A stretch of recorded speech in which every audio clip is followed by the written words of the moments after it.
So glad we could all find this time to get together and talk about what we've done this year and where we're going in the future. Also want to, hey Dave. Also want to welcome you members of the public who are here with us. And then also introduce Julie Harrelson, who is our facilitator today.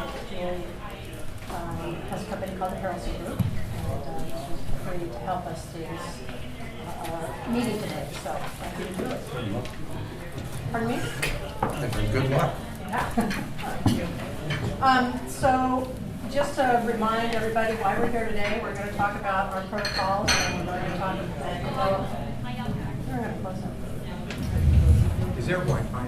Yeah. Where It's under minutes. Okay. Wi-Fi. Okay. Steve, will you just pull that door shut? You like your camera? Aaron just shut. Pardon?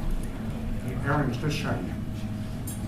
So what we're going to do today is discuss our protocols for probably a shorter period of time, and then spend a lot of time working on our work plan for the coming year. But I wanted to, and I also want to mention it's not a study session or a formal board meeting, so we're obviously not going to have public comment. Greg and I are the hosts, and Julie's our facilitator, and so that's how we're going to proceed today. So I wanted to just start off with briefly talking a little bit about where I think we are. Just a couple of minutes to just try and set our frame of mind a little bit. I'm starting my 6th year on the board. Julie and Bobby have been here even longer, so they probably have got more things that they could talk about than I can. But I have been fortunate to be involved in what I think is an opportunity to provide a lot of positive change in the school district. And while there's still a lot for us to do, I want to highlight just a couple of things that came to my mind while I was trying to think about what I wanted to say as we kicked off this meeting today.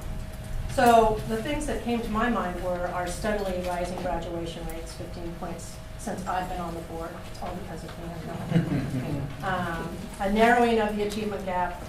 We have the smallest class sizes in the region. Among the large districts, we have the longest school year. Our teacher contract ensures the best teacher in front of every class and is fiscally responsible. We have a nationally recognized equity policy, and we walk that talk, which I'm very proud of. We've added immersion programs to our district and to help our emerging bilinguals and other students. We're doing work through SACIT and PSU to launch an effort to make sure our schools are able to serve every student with a common core, and all students regardless of race, class, zip code, income, language. We passed a bond. And we're proceeding in that work, and pretty soon we're going to have 3 newly done high schools and a new K-8 elementary school in collaboration with the College of Education, which I think will be a national model for other districts who are close to universities who have colleges of education. We passed a levy, and we're about to renew that, so that's exciting for us, adding more teachers to the school. And although we've all worked really hard on all this, I think that we also have to acknowledge the community, and some of who are here today, who helped us get to all of these great things. So there's still a lot more work to do. We're going to, like I said, review and affirm our protocols, help us get through this work if we follow them. And then you've all seen a list of the current work that we have going, and the superintendent will be going through that today with Amanda. You can see we already have 46 areas of focus for us in the coming year. And I'm hoping that we'll be able to get to every single one of those. And I think we will be able to if we are organized about it. And that's part of the process for this meeting today. So, packed day ahead of us. Looking forward to it. I hope everybody's as excited to do this as I am. So, thanks for being here. I just wanted to mention that as we kind of go through this work, as Pam mentioned, we have already 46 ideas laid out. I'm sure we will probably generate some additional ones, and there is a never expanding or always expanding, never ending list of additional things that we want to get to. So my hope for today is that we can figure out what are our priorities as a group, so that we can kind of work and plan. We know things will come up throughout the school year, they always do. And if we don't have kind of a plan, kind of a map ahead of us on what we also still want to get done, it's easy to get sidetracked or get thrown off from getting the work done. And I think we've done a really good job. In fact, when I look back at this year, despite some really challenging times with especially negotiations that was pretty disruptive to the district as everybody was trying to plan and figure out how to land that. We also had some really good examples of where I think we did some good work. Where I think about as I look back, we haven't always had unanimous voices or agreement, but there have been times in this past year when I've seen times when I've been really excited by the process. But there's been times for us to kind of visit. In fact, I think our last study session was one of those where we had identified an issue. It was the Smarter Balance Assessment. Broke into a little committee, got some input, kind of rough drafted, brought it back up to the full board. People got to weigh their input, and we could hear the agreements and disagreements. We got to monitor that. And then it'll come back to us for a full board. Now again, we might not get to everybody to agreement, but to me, that's the process that makes sense where nobody's feeling like there was a lack of discussion, nobody feels like it was done in the dark, nobody feels like it was out in the light of day, but there was an identified interest, we moved on it, and we're gonna move forward with it. So my hope is that as we begin looking at our work, we begin to identify what are the best ways to tackle that subject, what is the best tool, how best do we need to do that. And I think we started a little bit actually with the district-wide boundary when PSU talked to us. We began to talk a little bit about how do we want to touch this work. We know that there's a group going to be working on it. How often do we as a full board need to see it? What kind of interaction do we have with it in between? So as we begin to highlight or prioritize our work for this year, I hope that we're also thinking about what is the best way to individually tackle each of those bodies of work. I'm excited to be here. We will a little bit later have to talk a little bit about leadership. I'll start that off by saying I don't think I'm interested in continuing. I don't know if anybody's going to be interested in my continuing. But it's been a pleasure working with you all and getting to lead you. Agreements and disagreements aside, this is a great working group, and I'm looking forward to getting to work in the next year because we do have a lot of meaty subjects, a lot of things that really need our attention. So, thank you, and I don't know, Carol, do you want to say anything? Not much to add, except I think some of the things that have been laid out that we've accomplished have been in a time when we've had really reduced resource, and we're now heading into getting to do some building back, which I'm really excited because we've actually accomplished some pretty dramatic things and laid foundation during a time when we didn't have a lot to work with, and in fact we are cutting and still made headway. And part of my excitement about today is we've got 1 year under our belt as this particular constellation of board members, and we've got examples of where we felt like we did well in terms of like incorporating all the voices and perspectives, and other places where I was like, okay, we don't want to see that one happen again. And I feel like I want to use today to take the lessons we've learned from this past year and figure out how do we get more effective as a team and as a group. And then secondly, we've got significant work in front of us that's like either that we're in the middle of or that we've already identified, or that are things that we're monitoring because we've previously set them out as things we're doing. Just how we touch that and how the board wants to actually do that work, I feel like you're going to give the staff ingredients to go away and complete doing a work plan. So I'm excited to have that happen today. So, and then this kicks off a number of retreats that we do with the staff that is then staff saying, okay, how do we get our arms around the work? So it's a really important day for us in terms of launching the coming year. So excited to be here. Yeah, thank you. So as your facilitator today, I just wanted to talk about a couple things. My role today is to scribe and a bit about time management. So if it starts to look like we're going off the agenda, I'll ask you gently if you want to come back to the agenda. And also to talk a little bit about the agenda itself. As the co-chair has indicated, the focus of today is really, it's not a formal board meeting, it's a board retreat to focus on both how you want to work together by reviewing the operating protocols, and then the body of work that you want to tackle. And 2014-15 and how we want to engage that and be supported in that by staff. So I wanted to just quickly run through the agendas. The desired outcomes are to confirm the operating protocols, get an agreement around the 2014-15 work, and clarify regarding engaging the work. So the frequency of updates, the types of meetings, the types of work groups, whether you take deep dive into certain work or you're just updated on it on a semi-regular basis, those kinds of things. And we'll first do the operating protocols, then this leadership discussion, and then following that, the superintendent and Amanda will provide an overview of the work that's in progress, and then there'll be a discussion about what are focus areas for this next year, and then how you might want to engage the work. So I'll be standing by just to keep track of what's here, and when we get to the actual work in progress, we have a matrix to present so that you can actually look at various ways to potentially engage the work. And most of that is around how can you, given this large body of work and given the changing dynamics of it, how can the board most effectively engage it, and how can staff most effectively support you in making that happen. So as a tool, if you would like to use this, I know that when I go to meetings, I always like to understand what I might be listening for. And so in this first section, the co-chairs will review the operating protocols. And the questions that are being asked around the operating protocols are, what was effective in how you worked together last year? And how can you get better as a board this year? And are there any operating protocols that should be changed? So they'll go over that, and then I'll come up to the board and we'll talk about answering those questions and making any adjustments to the operating protocols that you agree to. Are there any questions about the agenda before we dive in?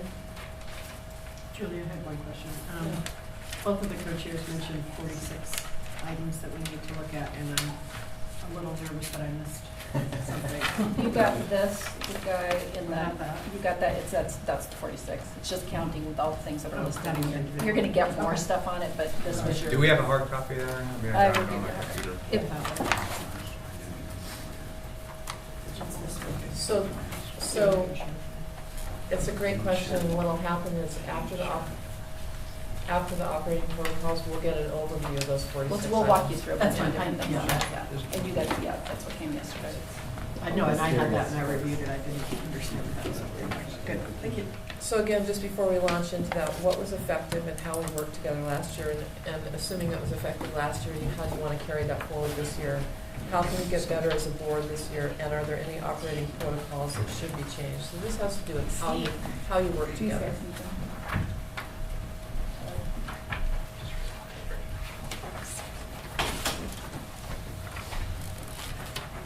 So Julie, you asked me to look at this.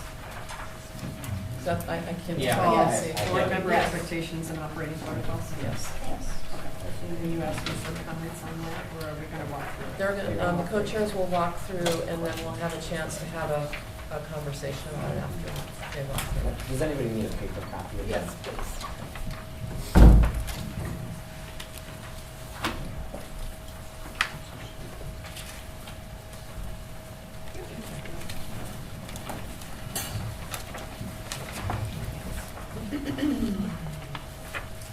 So Amanda sent a link out to these to us all that we were familiar with them, so we spent some time last year at the same time. These same ones I refuse to follow. Yep, they're the ones that you contributed to and then voted against and then said because you didn't vote for them, you refused to follow. Those are the ones. Those are the same ones. So, as we think about how we are going to work together, again, we're familiar with these, and I don't have any, like, I'm not going to read them to you, but if there are ideas or things that you want to highlight that we can, again, we're looking for what was effective, what wasn't effective, and then how do we get better at working together. Were there anything in the protocol and things related to these operating protocols that worked or didn't work for folks? We could go maybe page by page. Sure. On the first page, I just had one comment, which is more of a nuance, which is number 7, replacing the word opposing the there. So it says, encourage and model constructive public discourse and board decision-making, respect the right of individual board members to express opposing viewpoints. I don't necessarily feel like I express opposing viewpoints as much as maybe a different viewpoint or a nuanced viewpoint. So this sounds really negative to me, and I would just say the express to, the right to express their viewpoints. Are we doing So- thumbs up? Yeah, so I actually have a process question. Okay, Do you yes. want, so we went directly into the protocol, so that's okay. Do you want me to scribe this, or do you want to just have an informal discussion? And because I can catalog those, and then we can come back and I think I'm sorry, I didn't understand. That'd be what great, you're supposed to Julie. do. Go ahead. Yeah, no, that'd be great. describe. Yeah. And I think, No, go for this it. is your thing, but I think if we could talk just generally amongst ourselves about what worked for you last year and what didn't work for you, and then we can move into specific edits or things like that. So you all have copies of the operating protocols. We've worked with them under for a year, and I'm hoping that people got a chance to review them before the meeting today. So what worked? So one of the keys that I think is important for us to continue to maintain and build upon is the student voice. This last year, I think we were pretty lucky to have Andrew, who really leaned into that role, and during a pretty challenging year too. So whatever ingredients went into, I mean, him, of course, as a person, but whatever other ingredients went into supporting him, supporting the student leaders, and supporting the consistent pipeline of information and perspective to both the board and the superintendent. I think that's something that needs to be maintained, and really we have to be intentional about it. And I know, I don't see John here, but I know Andrew mentioned John and others on staff who played a key role in helping to coach and create those opportunities. So I think we need to find ways to match that and improve that moving forward. So regarding the student rep, I couldn't quite hear the Yeah. first part. Okay, I just want to make sure I have Yeah. It's number 8 on the first page, but just. So it's really student voice, Julie, is what Okay. we want to make sure we And to keep follow up and on that, strengthen. our student rep for next year, I know, is away this summer. Did we invite the alternate to participate? That was a question we had at the last meeting. And No? That's the last one. Yeah. So I think expectation-wise would be that we would invite that alternative to participate in meetings as available over the summer, and then the student rep takes the position. Yeah, Absolutely. And then, and maybe as part, when we get to the discussion about how we want to do our work, revisit, it's been very sort of ad hoc and informal, like who connects with the student rep and who mentors and supports them, and having a partner staff meet among us. So that might be another thing if we want to just be really intentional, make sure that we're all checking in with that person and with both of them, and super satisfied. So maybe one person who's Maybe. assigned to do that? I don't know. Yeah, whatever works. Yeah. But just to make sure it doesn't fall through the cracks. That's a good Because I idea. totally agree with everything Matt said. Yeah.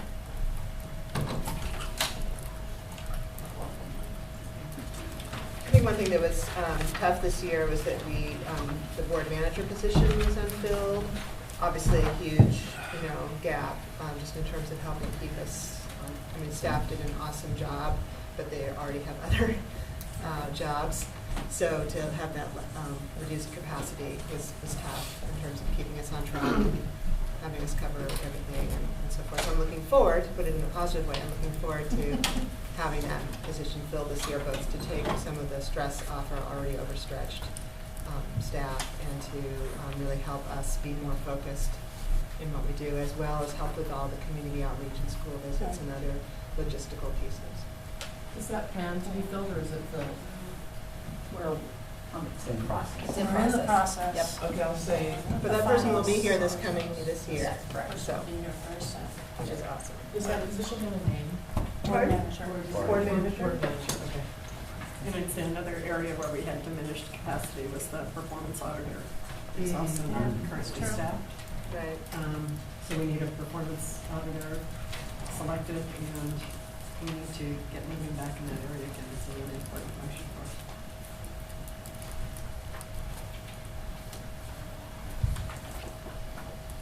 So other things that didn't work or worked, or? I think another area where we continue to struggle was just trying to figure out this whole committee, study session, liaison piece, and I know we're gonna talk about it today, I'm looking forward to that, and hoping that we can figure out some kind of hybrid or different approach that works better.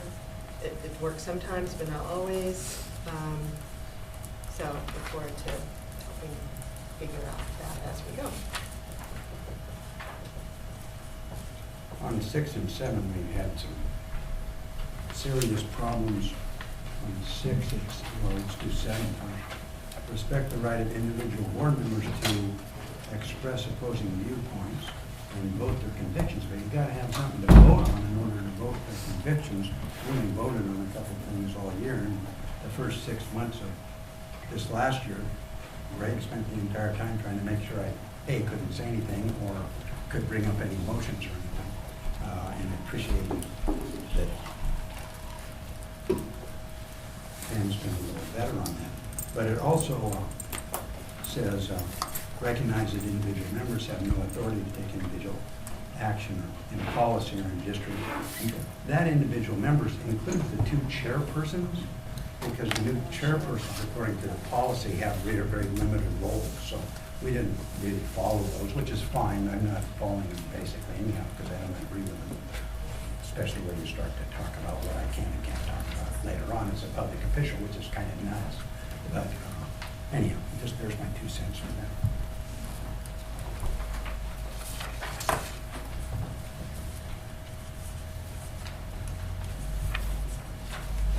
I have more comments related to the next couple of pages. Are we trying to stay on this first page? I'm just interested in what people think worked and didn't work Not- overall. Not necessarily specifically with the protocol. Just what worked and what didn't, so. You know,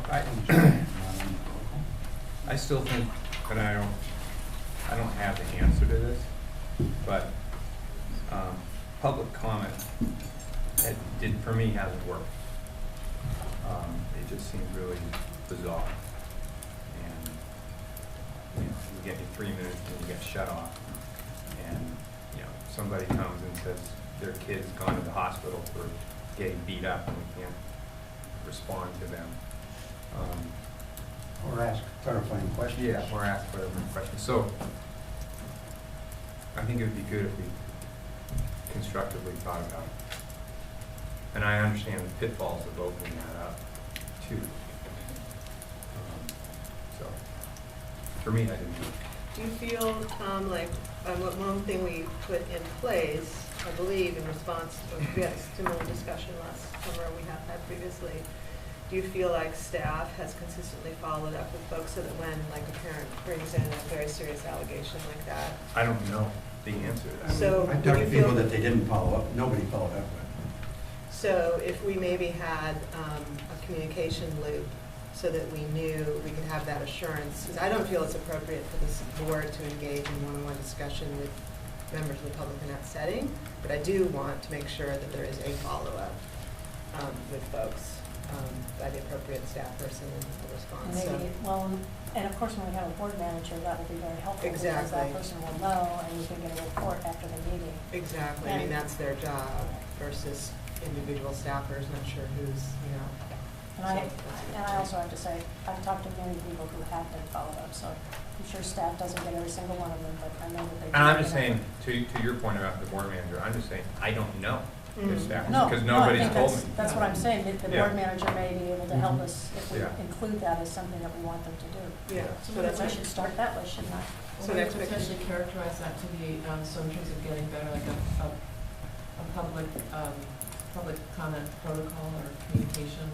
Or follow-up. It's the The follow-up. board knows, yeah, but the Okay. staff has followed up. Yeah, and that we have Yeah. background and context for, if some things come out of the blue, we've never heard about it, we don't know the context or the situation, so that as well as knowing that the person who made did the testimony has had a response. Okay. But it's really beyond testimony that happens at the board, it's also emails that come in Mm-hmm. that are often very, Right. personal and emotional, and, I'll send a note to Carol or to whoever, I think it's supposed to be the responder, and just say, can we make sure this person gets a response, because it's not necessarily appropriate for me to respond, Right. that's what the issue is. Hey, could you CC me on it? And again, maybe it's responded to when I'm not CC'd, or maybe it's not responded to when I don't. Yeah. Maybe nobody cares what, But And I if think you got the stuff, that's a Yeah. possibility too. I So- think people care. So, it sounds to me, to get back to your, I think your question, Tom, or your inquiry, I think it sounds to me like that the issue, at least in terms of the meetings and the study sessions where there's public comment, it really is a time constraint, is what the big issue is. So it seems like an issue of time constraint is something that could be managed in a different way. And it's not a lack of willingness for board or staff or the appropriate individual to engage and communicate and assist. I don't think that's an issue. I think it really comes down to how much time do we allot, or do we allot time, and then how does that play out in a board in a public meeting setting? So when I don't necessarily, I mean, when I look at when I prepare testimony for county, city. 2 minutes at the county, that right? Yeah, and maybe when you're at a PCL meeting, you get a minute or whatever it might be. Those are the examples of public comment that have been provided to us. So I think we're going to have to think outside of that box if we want to really engage in a different way. And I'm open to that. I'm totally open to that. But within a formal board meeting setting, I'm not entirely sure how to do that. And still, arguably all of that is business, right? It's our district's business. But how to get to the items on the agenda to allow for enough time to make thoughtful discussion and decision on those items. That's the only thing that I would say is the barrier. So if it's a follow-up, if it's a board member follow-up to say, we heard your comments, here's the step that we're taking. And that makes it less public in how we respond. But at the very least, we're responding to an individual who came and presented a case in front of us. Just another idea, just off the top of my head, what if, and I don't know if there's time for this, and you're already packed during the 7 meetings, but what if there were a short standing item on those to say, XYZ testimony from last time, just a check off, has it been responded to? At the beginning of the agenda setting meeting, and then to make sure that there's a loop back to the rest of the board, just to close that loop, so we do all have the confirmation that, and what was the follow-up. At the board meeting. That's a great idea. Yeah. I think at the agenda setting meeting, maybe that could be the spot where co-chairs could confirm with staff that there was a follow-up or what it was, or if it's a larger issue, some of them are relatively easily resolvable, others not, just. And when we have a board manager, again, we'll have those regular reports Exactly. after every single agenda setting, so we know. Right, I mean, a lot of this, We I can think, report on that. does get back to the board manager, I think, I It's think, been a tough year. But that's a good one in terms of using agenda setting that way. Right. That's good. I think that's only halfway there. And it is a time constraint, but it's also our unwillingness to want to continue something that's not making us look good. If we give you 3 minutes and send you home, then, okay, because very seldom are we getting people up there saying what a wonderful job we're doing. We're mostly getting people up there saying we're doing a rotten job. So what bothers me about it is that you can't ask a clarifying question. It's not that you want to wring everything out of it. I do. You get the MLC people who came forward, and I really am disappointed with what we've done there. And so when they come and testify, there is the potential for me asking questions that allow them to keep wringing their issue right down, which is a good thing in a way. But can't even ask a clarifying question. And every now and then we get a person up there who you just want to say, well, did you do this? Or something that clarifies what it is so you can understand what they're talking about, because sometimes 3 minutes doesn't do. So for me, I just think it's a horrible public relations thing. I think it demonstrates how we really don't care very much about a lot of the public input that we get, and we testified that the last time we had this meeting, this one back last July, when we had a person who said, I don't care what those people are talking about, you have to say anyway. And that took place. It'd be great to have it on tape. But I just think that it gives this bad image. Be nice to kind of work on the public relations a little, since it's really pretty bad often. Because do you feel that too, though? I mean, since we have the contact information that we've asked people to be sure to provide, I mean, you could, or anyone who wants to follow up with that person individually or that staff to ask your clarifying question. So I get what you're saying, that it's not But in the it's a public meeting and you want I to. understand, but I'm just saying that that would at least, and then, No. then you could share that with everyone. So I hear that. I just think, looking at one of the city council meetings online I was watching recently, and lots of people, lots of concerns, of course, a time limit, very strict time limit. But there were a couple of members of the council who began to engage. In this case, they were engaging in sort of trying to defend their position. But I didn't think it really went very well. When it became, it was only for some people, not for everybody, which would be another issue that I would have, that it would not be, we're not going to have a full discussion with every single person who comes to testify.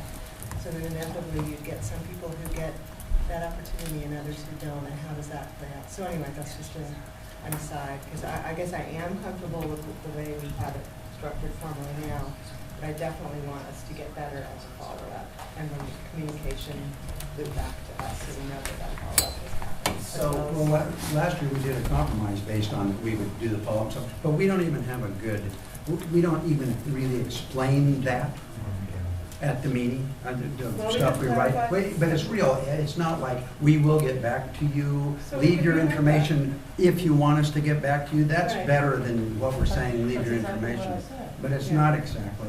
Well, yeah, I think I'll we show worked you on that again last if you summer, want, we but could edit it's it not some even- more. It's you not know. what we said.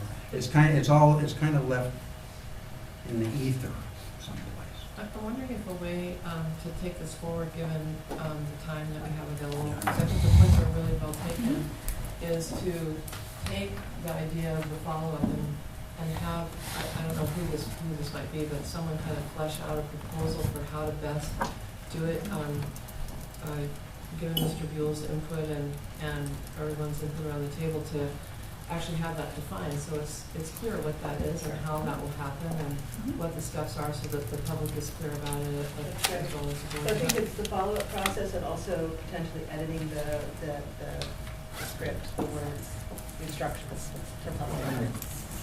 The two pieces I heard, sort of the barriers that we have, is the time constraint and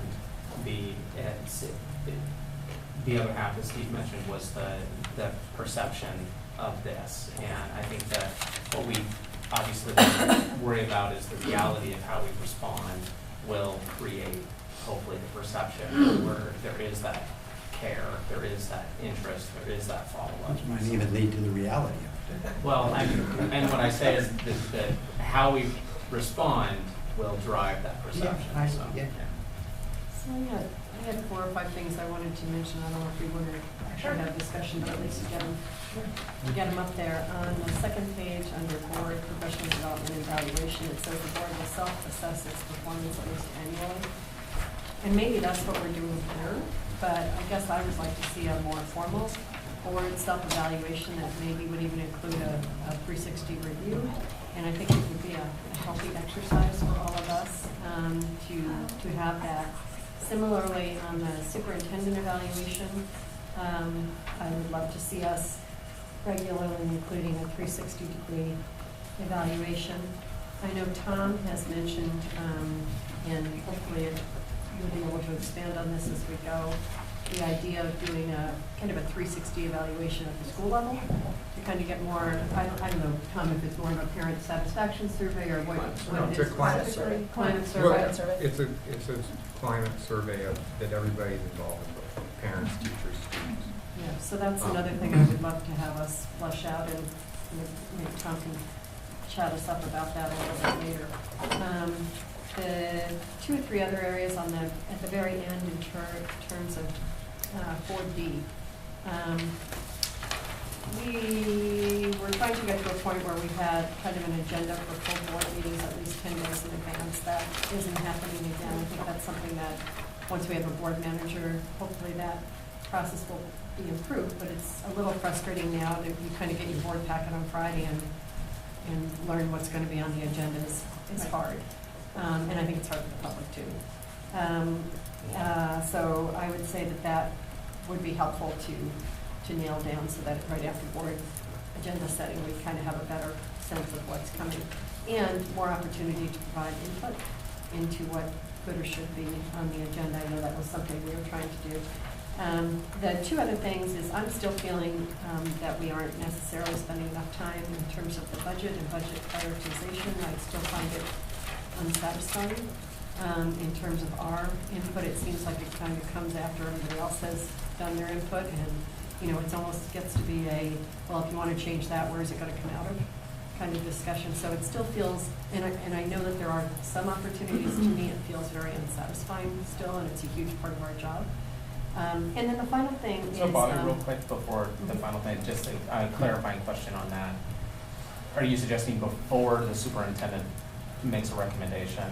Well, one of the things that seems to happen is once the superintendent makes a recommendation, there's a general sense that we really shouldn't change it or we're going up against the superintendent. And so it feels like we ought to be working together more as we go in kind of having it be more our recommendation than just the superintendent's recommendation, because I hate that us and them, you and us Right. kind of thing that seems to get set up, and it shouldn't be that way. So, and I think we have a lot of input to be provided. So then the final thing is we thankfully have a pretty strong legislative director. His focus still is pretty much on Salem and maybe the federal level more. I would still love to have us figure out how we could have a much deeper connection and partnership with the city and the county, maybe even metro, and have somebody really understanding what's coming up on their agenda so that we as board members or we as the district can weigh in. I think about school resource officers, Sun schools, different things that they're talking about. We ought to have a presence and know what's going on and what's coming up and where we can partner better together. So that's one piece that I would love for us to expand on. I think it would have huge value. Is that more for inclusion in our work plan stuff or in the protocol? I see that more as No, I'm just interested in saying work it's plan, not really any it changes. feels like an opportunity that we're missing. Right. So I just, Yeah, and But it's not a protocol. Yeah. I mean, I tie that back to, again, the board Bring it manager, back in, yeah. the piece of helping us figure out where are we missing, what are the meetings or bodies or Right. jurisdictions or whatnot that we don't, need to have connections with and figure that out. So I'm looking forward to improving that. So those items, like the legislative, the local legislative, and the budget, and how you do that might be part of the work plan discussion a little bit later, but Yeah. Right. I've captured it so that you don't lose it. Yeah. Okay. And also for things that we just can't get to in the 5 or 6 hours that we have, I have a blank sheet over there too to just capture so that we make sure that we don't lose any of your thinking on these things. I just want to ask a question about how folks feel about this. So we started off the discussion about protocols, the idea of somebody saying, are these the ones I didn't vote for and I don't follow? And so I'm just curious, if somebody doesn't vote for a policy or doesn't vote Not a for support, policy. I know, if somebody doesn't vote for something, does that give them the right to not follow it. I as never we said, as a group. I'll answer that. It's not a policy. So you're not bound by it. This is things we agreed to try to work together on as the guidelines to help us with our thing. The fact that, I mean, where's the one that says, that controls what you say? Which one is that? It's in here. It says, Well, there's 3D, board members retain the right no, to that's express. not, that's the express individual opinions, and when doing so, clearly state that the opinion is no, but that's not the one that talks about what you should and shouldn't say. There's ones in here that talk about every time you talk to somebody, you send it to the superintendent. We've all agreed that that's not sensible.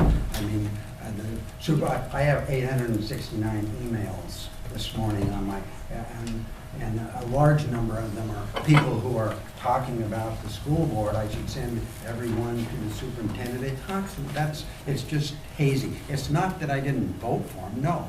You need to follow policy, and you won't find any place where I haven't, but I can find some places where you haven't, if you know what I'm talking about. But this is protocols. I just don't agree with some of them, and so I don't follow them because they're not policy. You want to put them into policy, then there's steps you take in order to do that. But it's not policy, and it's not because I didn't vote for them. It's because actually they wouldn't stand up even in the court of law. So, but obviously it's. So wait, a couple of things, questions. So you're talking about 4A1, when board members have information requests of staff, that you should feel free to. No. No, that's not it? No. It's, I looked through these this morning, but I didn't look through them again to make sure I had which ones. Oh, isn't it 3A that you agree to communicate directly with the superintendent when a question arises? And then when a question arises, so I have maybe Like superintendent or a member of the executive 50 committee. questions a day, maybe some days. I have, if I go and talk to everybody here, I'll have 25 questions.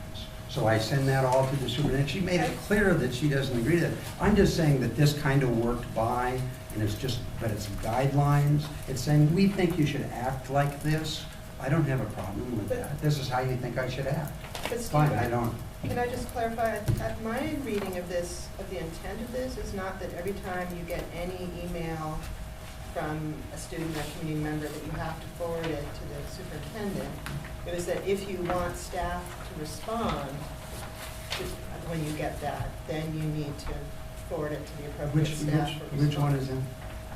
Are we talking about 3A, right? 3A? So I think it may be, maybe the wording is that, am I reading that correctly? Very good, right. Right. And I've heard an opinion. And so I'm curious how we feel about it as a board. And because we spend a lot of time on these, figuring this out. And if we don't believe they're worth the time or the energy, because we do wind up adopting them, then let's just throw them out. Let's not spend the time, let's move on to our work plan. Or is there some level that we are agreeing to doing this? And I heard one opinion. Yeah, I followed the policy and tried to be responsible.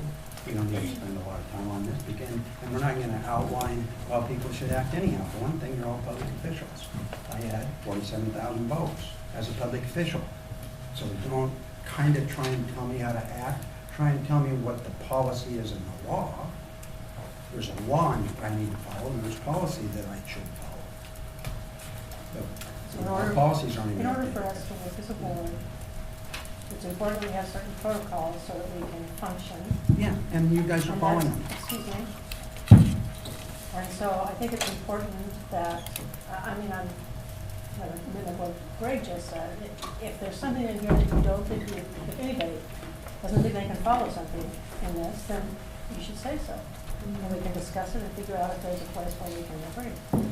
But once we have them all, once we've agreed to them, it helps us continue our work and get things done if we follow these. And there's a reason for contacting the superintendent if you're contacting other people on staff. It's so everybody can be in the loop, everybody knows what's going on. Well, and there's 2 points to that one. One is to make sure that I'm aware of a complaint. If you've received one and I'm not aware of it, then it makes it difficult for us to respond to it. But 2, it also says myself or any member of the executive team, because there are some districts where you can only contact the superintendent. We've said myself or a member of the executive team, but to ask the board not to then go to people directly who report to the executive, unless that person has said, go ahead and talk directly to X. And since I'm the So, center of yeah. attention here from Mr. Blau, have I in the last 6 months done something that you felt was inappropriate No, I as a think board you, member? I feel like you've been doing that. Like, I feel like you've been, and you and I have had some Yeah, conversation we've had about some good that. conversations. That's not really, Yeah. that's not really Yeah. where we're going. We're not Well, talking that's just where about you, he was- Steve. well, that's where he This was is, going. this is if there are things that anybody here thinks that we need to revise here, let's talk about it. I think it's actually telling that you think that I was coming after you. I was curious about whether or not there was agreement from this group, which you then started off the conversation about whether or not we are committing to operate this. I hear that you took it personally and that you thought it was a direct. I didn't take it personally, I had none in agreement. I know, but you think that I was directing this at you. I Oh, wasn't. sure. I was asking my colleagues what they thought about it. And I'm still interested to hear. I've heard 2 people. Still interested to hear how folks feel about solid waste. So, I mean, generally, I think it's pretty important for us to have an agreed set of protocols that create a space where we can communicate in a way that both our opinions can be heard and we can find ways to build consensus. So, I mean, protocols are pretty critical. I think effectively where I think we need to really improve is how we collectively demonstrate those protocols.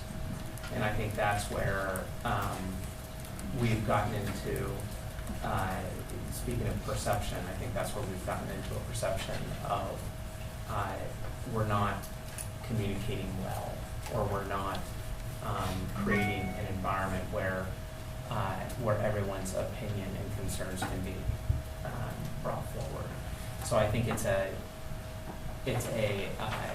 to me, it's an opportunity, create an opportunity to recommit to a protocol and I can't say I've been 100% on target with the way I've communicated, but I think it's pretty important for us to commit, because one of the things that I've been challenged with is when we communicate in a way that, from my description, would be sort of a surprise, and would be is this something, here's something that I want you to vote on now. That, to me, doesn't grant me the opportunity to be thoughtful about how I respond. Now, that could be a topic that is incredibly important to the district, but do we follow the protocol to help that topic give that topic the time we need to give it? So that's something that I feel like we can improve upon. Where I see that it has been a challenge is when that people feel as though that voice hasn't been heard, or their voice hasn't been heard, or that opportunity hasn't emerged to talk about that particular topic. And I would say, how do we then, within this protocol, also create, if something is tabled, how do we make sure that we're revisiting the table to address it? Because those are, and we know the table is big, and the table has a lot of topics on it. But that I'm much more engaged when I know we've had a process to thoughtfully re-engage in a protocol, and how we communicate with one another. It's a safer space to be thoughtful. So I actually appreciate what Matt was saying about no surprises, and that I don't recall particularly seeing that in here, but certainly on other boards I've been in, there's sort of a clause. I think we've had it in here before. But I will say that there have been a few times recently when I have brought forward amendments to a resolution, and I think I'm pretty good about alerting people ahead of time that I'm going to bring it forward and actually showing the language. Where it feels like that hurts me is sometimes I feel like board members engage in a lobbying against it before I even have a chance to get around and talk to board members or explain it. And that's incredibly frustrating, because then I wish I I wish I had surprised everybody with it and forced that to be more of a public discussion. So I guess with the no surprises, I think it's a really important rule. I think it's a respectful way to deal with colleagues. But the idea that people should then, lobby for or against before we even have a chance to get around, talk to each other, have a discussion isn't fair.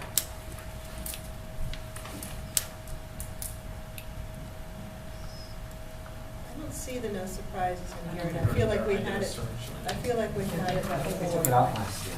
So I think we need to add it You back doesn't in. have to say no surprises, but it's just we should be Something, yes. respectful of each other in bringing materials forward in a timely manner, Right, and for the public too, yeah. to the extent it's possible. Yeah, absolutely. I mean, I see this as professional courtesy, Yeah, there you go.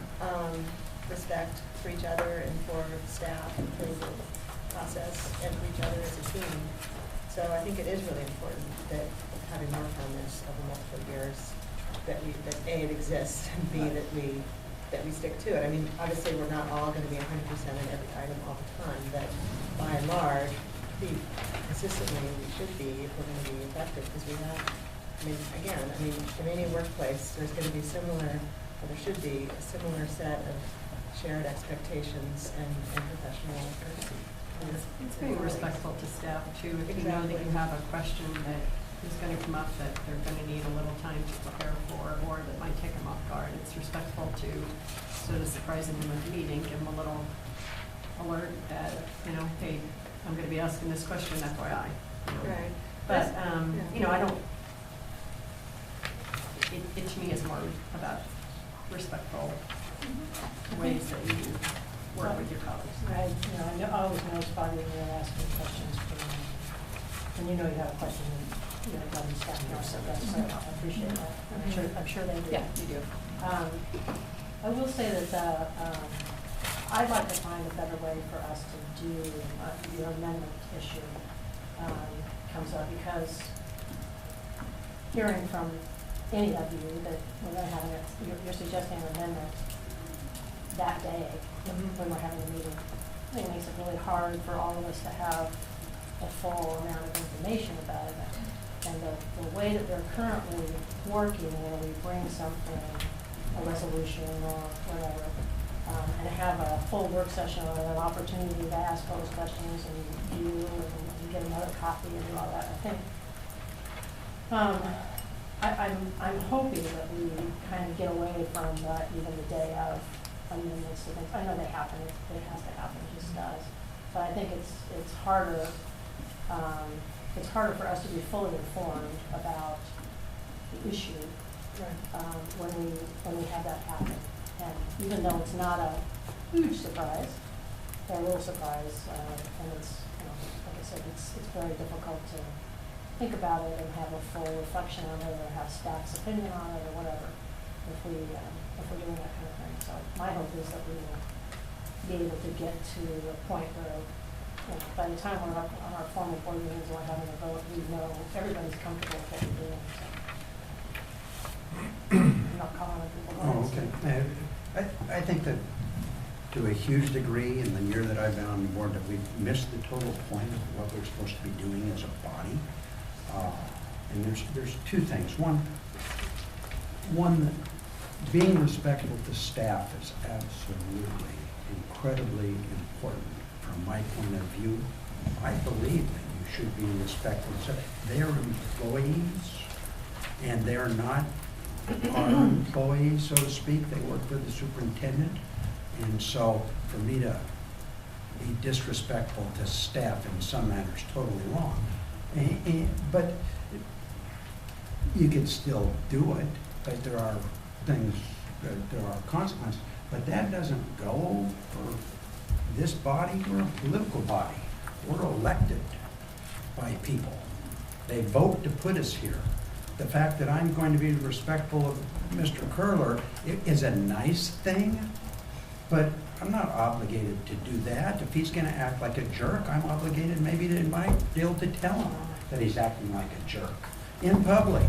It's a public body. We're supposed to meet in public, and we're supposed to decide in public.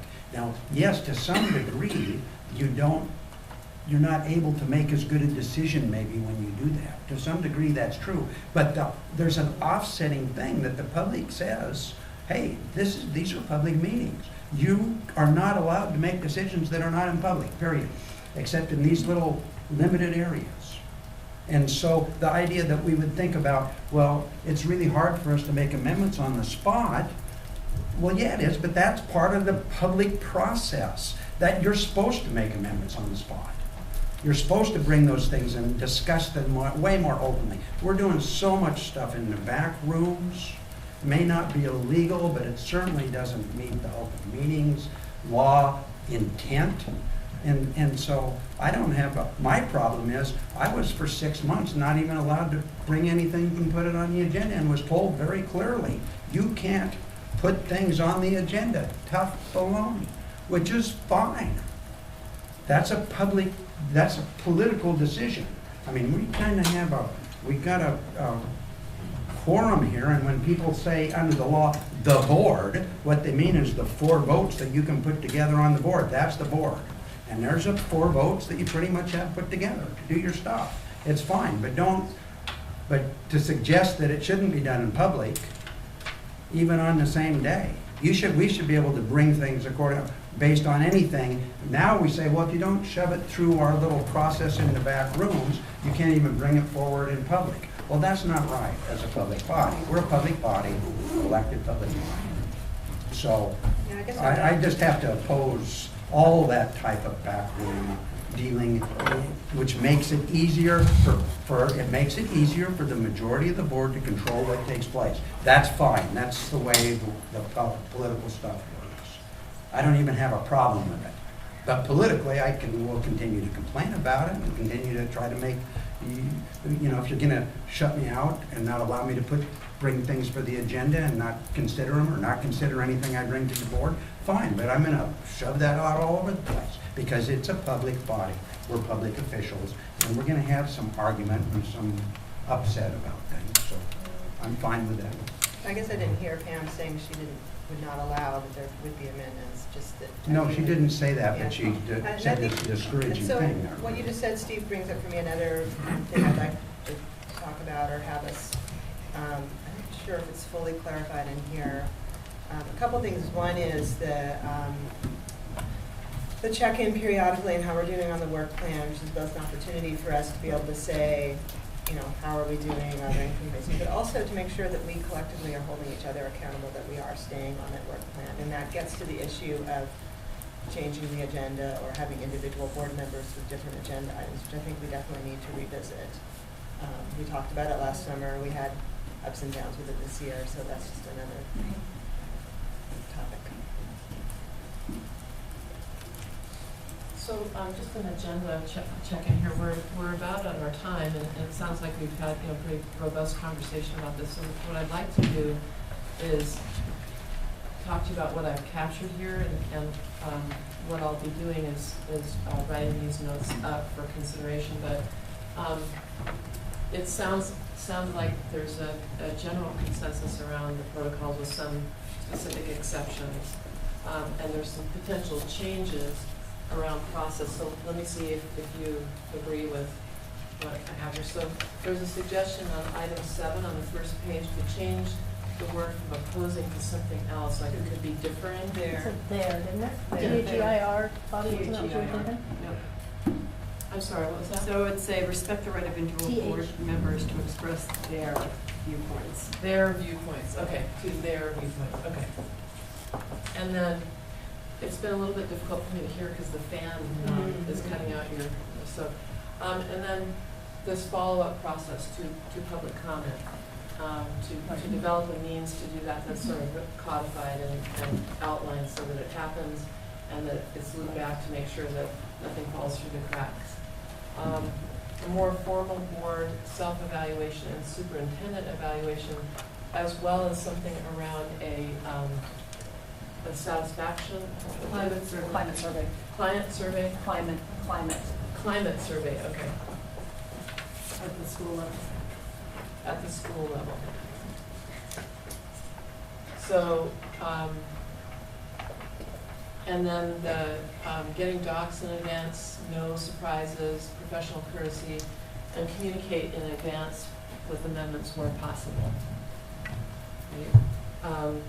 And then this local legislative resource and budget process and communication, we'll talk about during the work plan.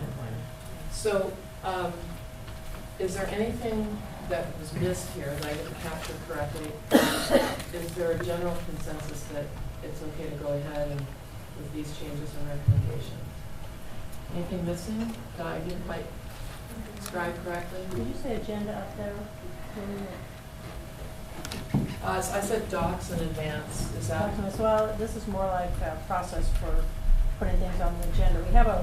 We have a priority list in our protocols right now that pretty much set forth how we're gonna look, how the co-chairs look at what's presented by board members and whether it goes on an agenda or not. It's Mhm. A3, I think is where it is. B3? A3. So maybe there's which includes, is it something that's on our work plan already, its importance, its immediacy, community interest, and readiness for board consideration, in other words, has the staff done the research, and provided us with information and whatnot. And that's what when you're leadership, that's what leadership looks at in collaboration with the superintendent to see if it's gonna go on the agenda. Okay. But we don't have So- in there if there's disagreement about that, or if an individual board member Right, has so what a to do. different topic Right. that didn't make it to the agenda. Right. What's the agreed upon protocol for that? So that's something we Right. should add. Right. But that would require So discussion. something in here maybe that would include, consensus from board members that they wanted to get on the agenda or something like that. Something. Yeah. Okay, I so- had I put forth, asked and followed the proper procedure I was supposed to follow, and asked the superintendent to draw up a resolution that I could bring to the board, which allowed 4 board members to put something on a future agenda, which opened it up slightly, and that never materialized out of where it was supposed to be, and So there you go. I think there needs to be an alternative method that you can Say approach. that again, sorry, so it was. I put forth an amendment. I asked the Okay. superintendent to draw up amendment, which is the proper procedure under our rules that we do under our policies, and asked if she would have someone draw up an amendment that stated that 4 people could put something on an agenda. In other words, you could bring up a motion at the meeting to put something on a future agenda. Not on the same agenda, but on a future agenda. In other words, so all the total decision-making wasn't just within 2 people. So I had no idea. And that never came out of the superintendent's office. But wouldn't that be a I discussion? felt it should have been. Wouldn't that be a discussion for all of us to talk about whether we agree with that approach? Well, that's what, I asked her to drop the resolution, and I No. was going to bring ask that So that we can have a resolution be put discussion. on the agenda. But I couldn't get that on the agenda. So So you can't even get on the agenda. it sounds like they- something how to that we deal might with be the agenda. interested in. Right, Yeah. so I wrote it Yeah. down. I wrote it down. Okay, so I'll make a note to look at a step F, basically, that talks about an alternative process if there's someone that wants to put There's a something on the consensus agenda. of the board, Yeah, that okay. they want it to Where do go you- on to the. Consensus is the wrong. Well, we're gonna look at it, Steve. Whatever you want. Agreement, Pick a word, it's okay. is agreement, okay? Is that- Board of.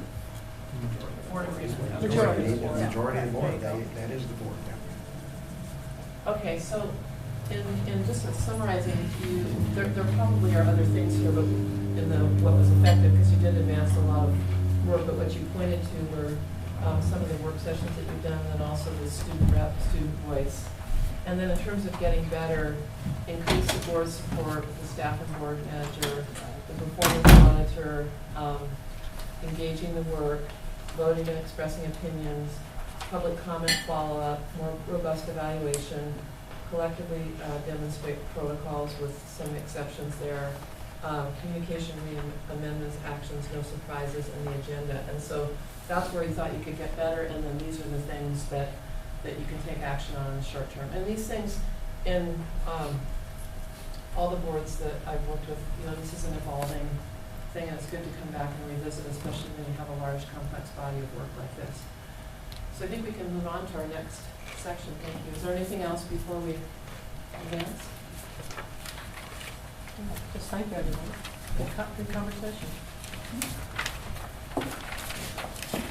So the next item on our agenda is just beginning to think about leadership at our first, at our formal board meeting. We'll have a vote about leadership. I mentioned before that I'm transitioning out of leadership, and I'm not interested in considering doing it again for this next year. You've had that much fun? Yes. And so at one point we had talked about kind of coming up with characteristics that we thought we would want in a leader for our next phase. So I'm curious in understanding where folks are, what characteristics people are looking for in the leadership moving forward. And we've had a history of overlapping, so that we don't have entirely new leadership all at one time. That's not set as something that's required or set anywhere. It's just a practice that we've done. And so I'm curious to hear people's thoughts about that. And then I'm also curious to hear whether somebody is interested or isn't interested. I haven't had conversations with you all, so I don't know who is interested or isn't interested in that kind of leadership. So do I get started? Characteristics. I would say two things. One is I think that we have had a value in the past on sharing leadership opportunities. And so if someone has been in leadership for a long time, it's probably smart to have them step away. I think if you end up often getting to a 3-4 voting situation, it's smart for us to try to move toward having someone from the 3 group and someone from the 4 group in leadership, and it might help with that issue as it's going. I have always generally felt that if you are, so it wouldn't apply as much now as in our January election, if you're up for election that year, that May, at least at the May cycle, it's generally, in my opinion, smart, especially if you're not running, the lame duck issue. I think it's appropriate for you to step out of leadership at that point. But in general, it's probably healthy to not have at least 2 board members who are up for election in May. But again, that's more for our January vote, just in terms of stability through election cycles. So those would be a couple of things I would say. I thought I was anticipating what you were going to say, so sorry if I wasn't listening very well. But I thought I heard you saying that if somebody's coming up for election in, say, May, that come January they shouldn't be in leadership. No, but then I it didn't switched say to that. right. So There were two things I was saying. One is if you're a lame duck, I think it's smart to not have you be in leadership. I think we could that could be debated, but I think in general, it's probably smart. And I think that if you have 2 people, at the January election, if you have 2 people who are up for election in May, I think that's a little bit problematic. So we should at least have one of the 2, hopefully, who we know is going to be continuing through. But those are more important in the January cycle than in this cycle. So I think for this particular vote, I would say that it's important to make sure that we allow new leadership all the time. And if we are getting into a cycle where we seem to be a little bit right now, where we're having more 4-3 votes, it would be important to have, somebody from either of those groups be in leadership to kind of break that up a little bit and see how we can work better together. Just a quick question. I know our meeting scribe is taking notes on this, but would it be helpful for you to have these ideas visually for the discussion, for purpose of the discussion? No? Okay, great. Thank you. I think the rotation is good. I think that's worked well. I think just continuing with the value of communicating and checking in with everyone on the board on an ongoing basis, however that works, individually for the co-chairs. I don't know, I guess I feel like I think it's been working well. I really appreciate both your guys' service, and Greg, thank you. I understand fully you're stepping down, but I really appreciate your service. And lot of extra work on top of the work that we already do, so I appreciate that. Matt, turn it up. At some point, we had talked about trying to frame characteristics that we think is important in our leadership in the next kind of chapter, and then whether folks are interested themselves in it. We're not voting today, we'll do that in our formal meeting. Oh, I'll add that I am interested. So, Okay. I'll be more than happy to be the chairperson next time. Secondly, I think we need, one of the main characteristics is to have people who understand the public body and how public body works and how you need to protect the minority viewpoints, not just the majority viewpoints that you put together to get yourself a chairperson. I think that's critical. I think that's, in the last year, that's been totally by the board. And like I say, I think Pamela has done a better job coming in to do that to some degree, but still, it's hugely oppressive to not be allowed to say something at a meeting, or to be told that without any justification, to be told as it was 2 or 3 weeks ago, well, no, I just don't agree that that's a question you can ask. Well, that's nice, but it has nothing to do with that. And so that oppression, it does play well out in the community, though. I mean, it does play well out there when we act that way with each other, because it makes people understand that really we're not doing the job that we should be doing. So in that way, it's pretty good. So in a way, I guess I'm kind of torn. Maybe having somebody that really bangs on you is a good thing for a while next year. And Steve, I guess I see it a little differently. I mean, I feel like you've had lots of opportunities to speak at length, to express your views, which is your right, and I appreciate that. But I also feel like the rest of us have the right to do the business of the board that we collectively agreed on, what our priority areas are, and to accomplish that business. So there's definitely a balance, and there's no easy, black and white answer to this. It's always, a tough judgment call in figuring that out. But I feel like, our co-chairs have done the best job they can in respecting individual folks, give them the opportunity to say their piece, while also moving forward and accomplishing the agenda, because the public also needs to see us accomplishing what we set out to do. So that's my perspective. We also have an area that, it's very clearly spelled out in our policies what the responsibilities of the chairperson is. It's not spelled out, by the way, as co-chairs. It's chairperson, vice chairperson, but it's very clearly spelled out. And we've developed a system that oversteps those bounds by huge amounts. I mean, we're miles over that. Where the chairperson is supposed to be equal with everybody else except in 3 areas.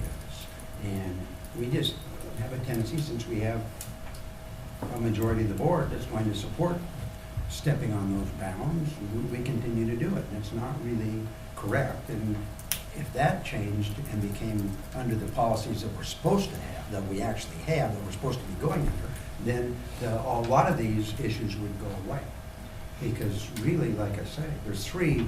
If you read the policy, I urge everybody in this room to go home and read the policy and what it says about the chairperson and what that chairperson's responsibilities are. You'll find that we're not even close to that.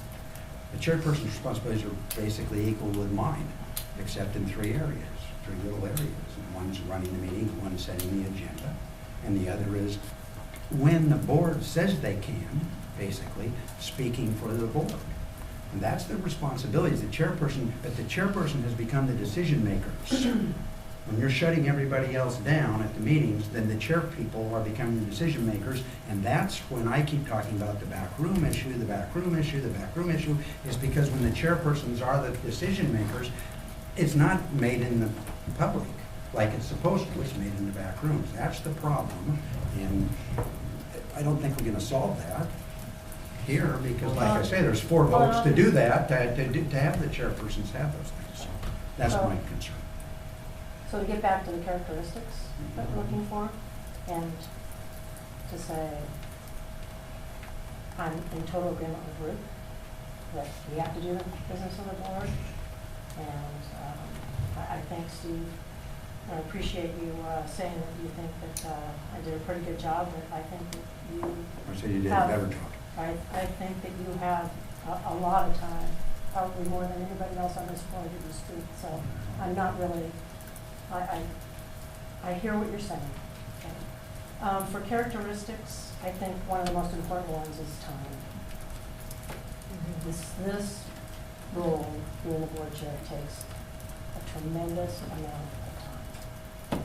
So whoever does this has to be able to do that. And I am interested in continuing for something to do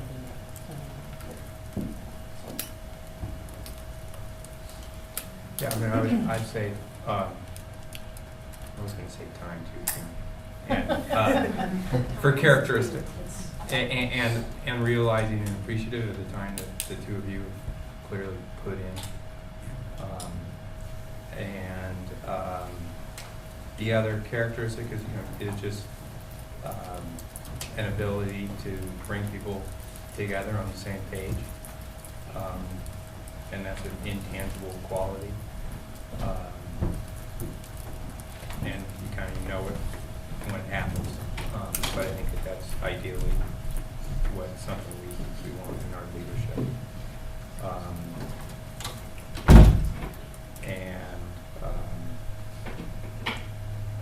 And an even-handedness approach, both with our membership, but also the public, because the chairs are oftentimes representing to the public face. So I think those are the qualities, and I also would agree a little bit with Bobby. In terms of, there have been some 3-4 votes, and I don't think they've been huge issues. They haven't really been, huge issues, but there is that sense, and I look back a couple of legislative sessions ago when there was more of a shared leadership down in the legislature, and that was a highly effective session. So are you thinking out one of us to be No, this is Portland. But there are scales even in Portland. So anyway, I thought about it, and I would enjoy the opportunity to participate in leadership and think I can bring those qualities. Okay. Yeah. Any other thoughts? Yeah. Oh, sorry, Matt. That's okay. So one of the things that when I first joined the board and we talked about characteristics of leadership, one of the last things, and this struck me at the time, but one of the things that was brought up was time, and it's again brought up today. And I guess I need to voice I think one of the last characteristics I would hope to consider when considering leadership is, can their schedule accommodate? And so that's a point of frustration for me, because I think there are components to what makes an effective leader in general, and what makes, I think, an effective leader on an elected body like this. And none of those, frankly, have to do with their schedule. They have to do with some of the other things that I think people have touched on, and a willingness to, in many ways, take that focus efforts more on the protocol and the action of the board, and less on the business side of it, or on making sure that the other members of the board have an opportunity to voice their opinion and to share their interest, including I think creating opportunity for staff to bring their best game, for the community to share their opinion and so on. So it's it's someone who's orchestrating. Right. I think, though, in reality, being a volunteer board and being a board that I know in at least a few of our situations is on top of other responsibilities, it's unfortunate to me that time does play into that. Personally, the one thing that has kept me from throwing my hat in the ring now, however many times it's been that we've looked at leadership transition, has been that my ability and really the lack of fairness to a co-chair who would have to bear a great deal of the burden because simply I wouldn't be able to accommodate. So I'm saying this, hopefully bringing up some of the other things that are important to me, but also recognizing that there it's worth us taking a look at how do we create leadership positions that can still be leadership positions, but not, as Pam described, only be reserved for those people that have the time to accommodate. Because I think that restricts our ability to lead.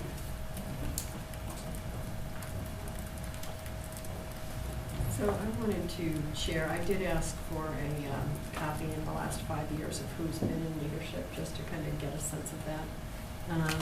So in the last 5 years of this group, Pam has served in leadership in 3 of those years. Greg has served in leadership in 2 of those years, and Ruth has served in leadership 1 of those years. That was as a co-chair, not as the chair role for you. So there are 4 of us in the last 5 years who sit on this board who have not been in leadership. So it's Matt, Tom, Steve, and myself. So I at some point would like to be in leadership again. I was back in the day. I would not want to be in leadership for the next 6 months because we're going to be going out for a levy, and I honestly want to focus the vast majority of my energies right there, as I pretty much do during every election cycle. That's where I try to put my focus. I would be interested potentially in January, but that's a whole another discussion for us. So I would love to see some change up in leadership. And mostly what I want to see in leadership is how we have a chair and a co-chair who complement each other's strengths and weaknesses, and hopefully who have the perspective of the entire board, and have a real sense of urgency. I mean, to me, we are at the cusp of just taking off and blossoming in this district if we do it right. I had this conversation with Carol recently. The economy is coming back. The legislature seems to be with us pretty much. Our community's with us in terms of the levy, in terms of the bond. We've got the teacher contract behind us. There's the instructional hours and parent complaint process. It seems like we've gotten through that. At some level, more work to be done, but it just seems like we're at the cusp of the opportunity to do some really incredible things for our kids, and I don't want us to get in our own way.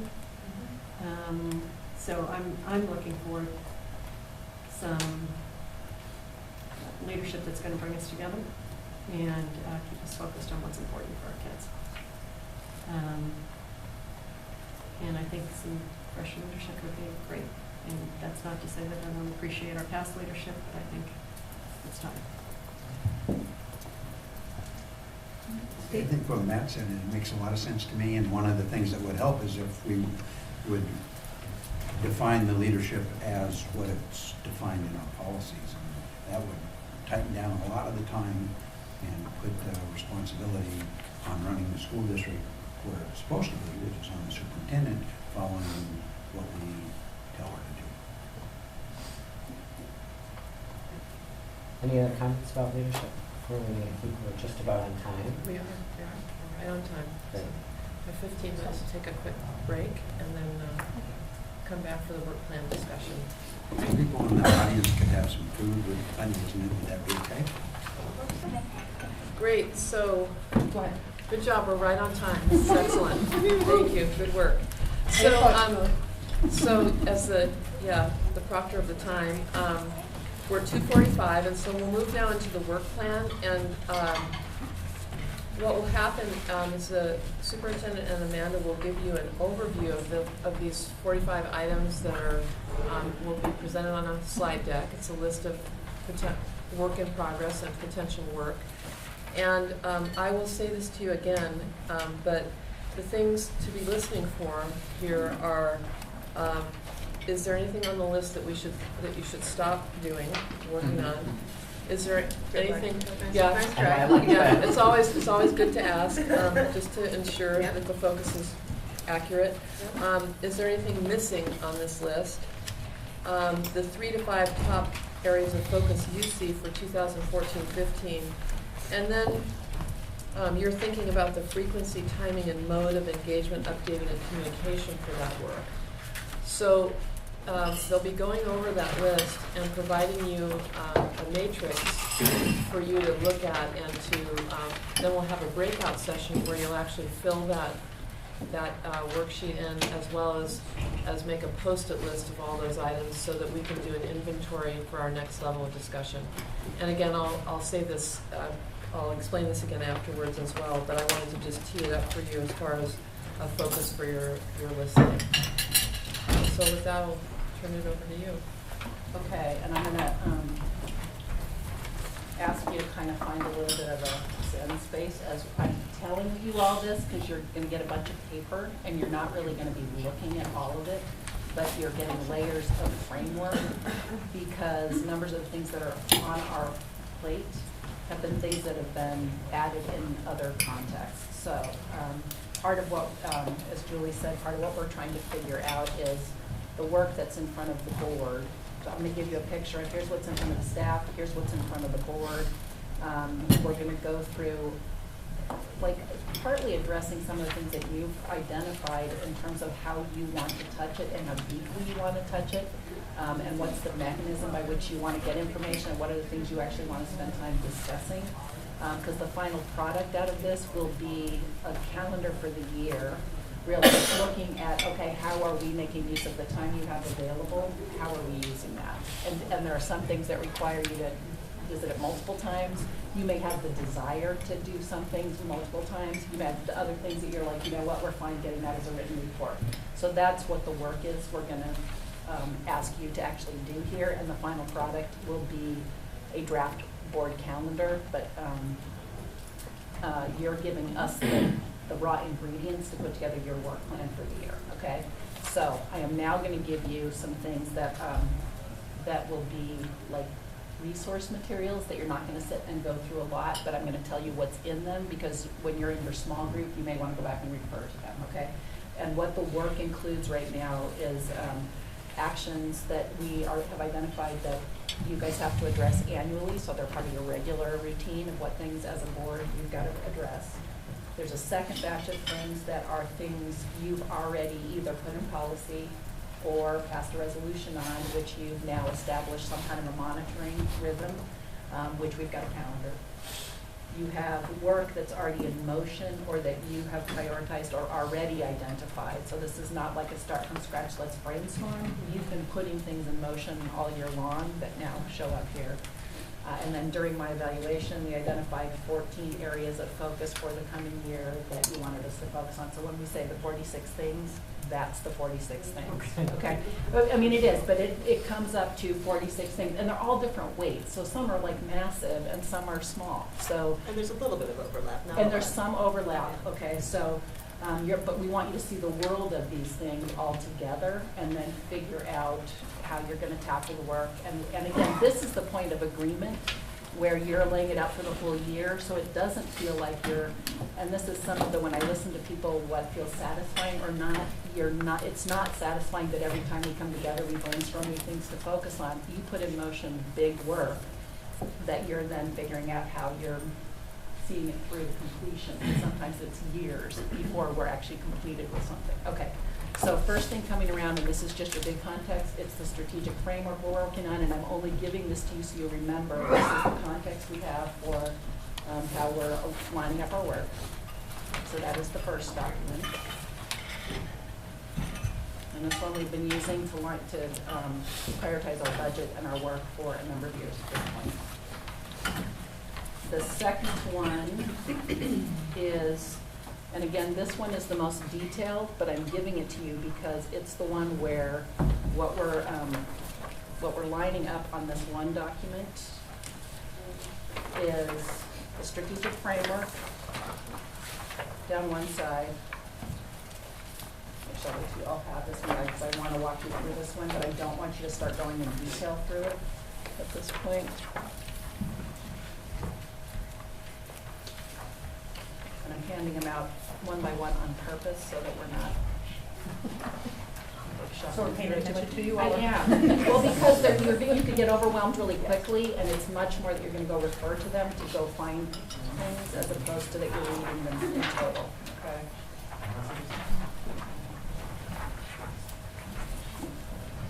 You can grab one for yourself, Steve. Yep. Thank you.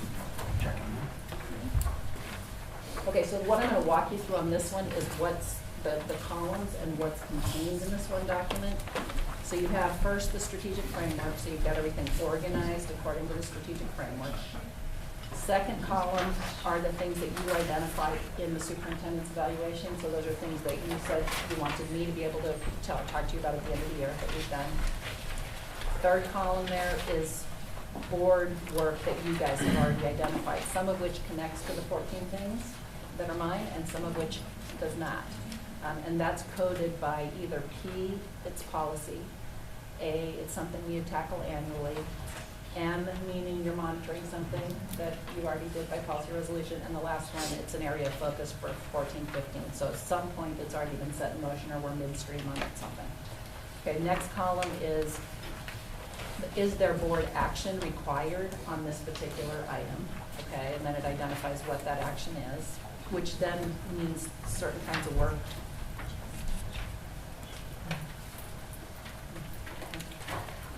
Next one is, now this is me organizing internally, how's the staff going to move it? Who's the executive person? Who's the lead? Who's the accountable person on my team or on my executive leadership group? Next one is who's the functional lead. So this is also letting you know who are the point people on these particular things. Next column is like by what we are already doing. Is there a board liaison or a committee established to do this thing, and who are the people on it? This does not mean that they necessarily are the same people next year, but this is what's currently there, right? So that's our current structure. Next one, is there a work group with key partners? So you're getting to see who are all the community people who are connected to this particular topic, right? And they're all different. So these are not all parallel kinds of endeavors, but you can see that. And then finally, is there some kind of an internal staff work group that is tackling this? And that one is much more information for the staff lead that it's probably a cross-departmental kind of an endeavor, okay? So this is like, how are we working, the board and staff, how does it fit together? And it's our tool to work that, okay? So that's number 2. Your next one, you got online, but this is the reason this is the one you got online, because it takes out of this first document and says only what's the board stuff. Okay, so this one is the one that's your actions annually, you're monitoring things, you identified it already as work, or it's from my evaluation, and it's just the simple statement of what each one of those things are.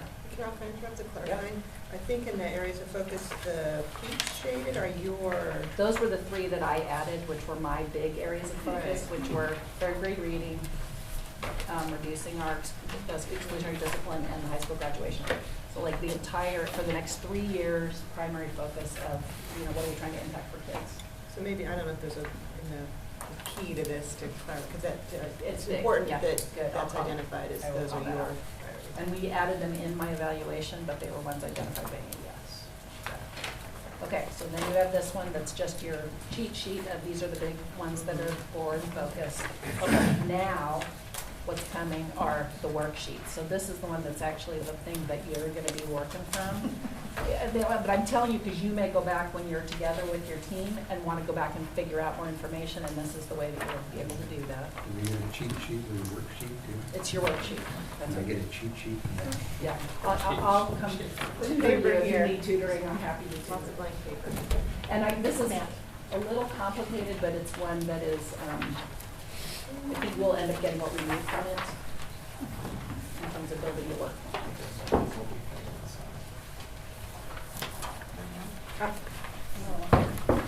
We need one?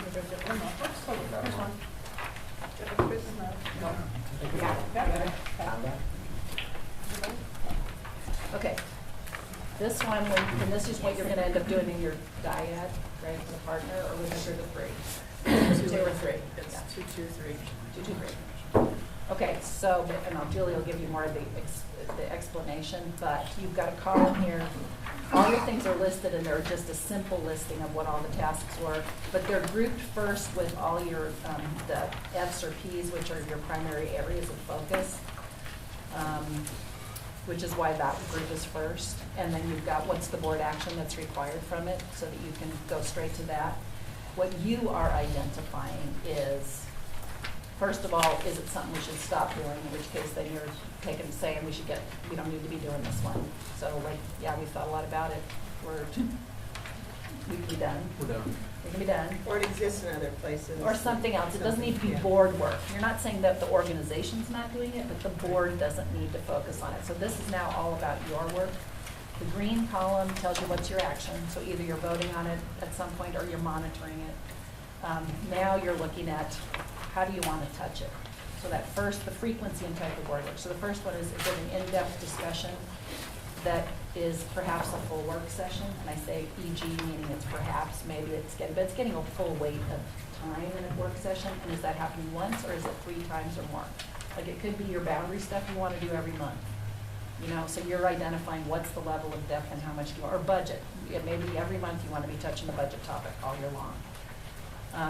Second little column is info, update, and a short discussion. So you get some brief information from the staff, but you want some opportunity to talk about it. Maybe you're able to do 3 of those in a work session. Okay, so it's not when you're deep diving. It's like, okay, we'll bat it around a bit, but and either that's happening once or it's happening 3 times or more. Like what level of intensity are you going to? Next one, all you want is a presentation and an update. You just want to know periodically, here's how this is moving or not. And the last one is a written report in the board packet, meaning you're not talking about it. You just want us to give you like the wellness report this year. People said, great, we've been monitoring that for a number of years. Give us a written report. Our bond, like our little our monthly card, monthly, like numbers of times we'll do that as a written report as opposed to hearing about it every month, like that example. Okay, your next little section. Do you have a board liaison to it? And I put in the ones where you already have them, or either little shading or what it is. Do you a dashboard tracker? And I'll let Amanda talk about this in a minute because we've got an example of what that is. But it's something we were looking at for how do you track major initiatives that have a lot of people involved. Is there a way that you can go in and see minutes, who's in it, when are meetings, that you could just go online and yourself kind of get how something's moving without having to have a meeting about it. And we wouldn't do this for everything, but there could be 3 or 4 things that's an effective way for you to track it. And then finally, you guys involved in listening sessions, like this could be the boundary work, it could be the budget. A primary way you're engaged is by out listening to community, and you're divvying that up and figuring out who's out listening to what. And then the last one, is there some other thing? Like, for instance, local options, staff can't be in that, that's you guys figuring out how are you doing that now? So what's your work plan on that? What's your work group? Or, Legislative priorities or the committee. yeah, so right, so there's some other ones that could be, like legislative session coming up, could lend itself to being a committee, charter is a committee, and so you've got different mechanisms, and so I put examples over there, but that's what this one is. Okay, next thing coming around. Oh, yeah, so this is an example. So it's coming really quickly, but these are ways we've set up web sites on the Connect, and what we are able to do through this is put up minutes, put up all the documents, you list the names of the people on the committee. So this is for the Achievement Compact Advisory Committee. And then it says like, you know, who the board co-chairs are. And then on the back, I mean the board liaison, sorry. And then on the back, you can see there's also a calendar. And what you can do is then when it's populated with the meetings, you can go onto the meetings, you can click there weren't any meetings in July, but if there were, clicking on, having the agenda, having the minutes from the meeting. So just a way in which we could, for, you know, a number of key priorities, a way to set this up so that board members could all go online and track sort of more in depth with the documents from different work groups. And then finally, this is a draft of like what we're shooting for as final product. That is a sample of what the calendar for the year, and you're looking at each month. And actually, Amanda, why don't you describe the calendar? Sure. So what we tried to do here was really based on sort of the rhythm of our year. We tried to do is go back through and take the 46 priorities that have been laid out and really lay out, okay, over the course of the year, how would we have these items come to you at meetings? And really like, so you can see we have up at the top in the white, these are sort of the different ones that would come once or twice a year. Below we have in blue, we have the budget and how that shows up over the course of the year. And then in this reddish color, how the bond monitoring is showing up. But really like just trying to think about, okay, as I started to plot those things, what months would they come up in? Recognizing the, when we usually have brought items to you that require a vote, we've had a work session where we've discussed the item more in depth. There's been like a bigger discussion with the board during that work session. And then at the formal board meeting is where the vote has occurred. So that was why I did this sort of in a monthly look so that you could see that it might come up multiple times during that month, but that would be sort of where it would land. You see down here also additional potential topics. So just in a really brief reach out to staff, a number of different topics that they raised, and this happens every year. You know, what are different topics that are going to come up over the course of the year that it's important for you to be informed of. So so what I was thinking of is just in June where we brought to you what was it, the community. Yes, you were? No, about the meals. The meals. The free and reduced meals. The free and reduced meals. So a change in practice of how we're looking at, you know, at funding the meals, but really something that would be important for you all to be aware of. So really, capturing a few of those down here for you to look at too. But these are the ones that you've laid out, and I've tried to do the number of times that were required by policy or through the resolution. But as I say here, you know, I did not plot how often boundaries would come, did not do SACIT updates on here. I did one SACIT update, so really like figuring out what the frequency is for those main topics.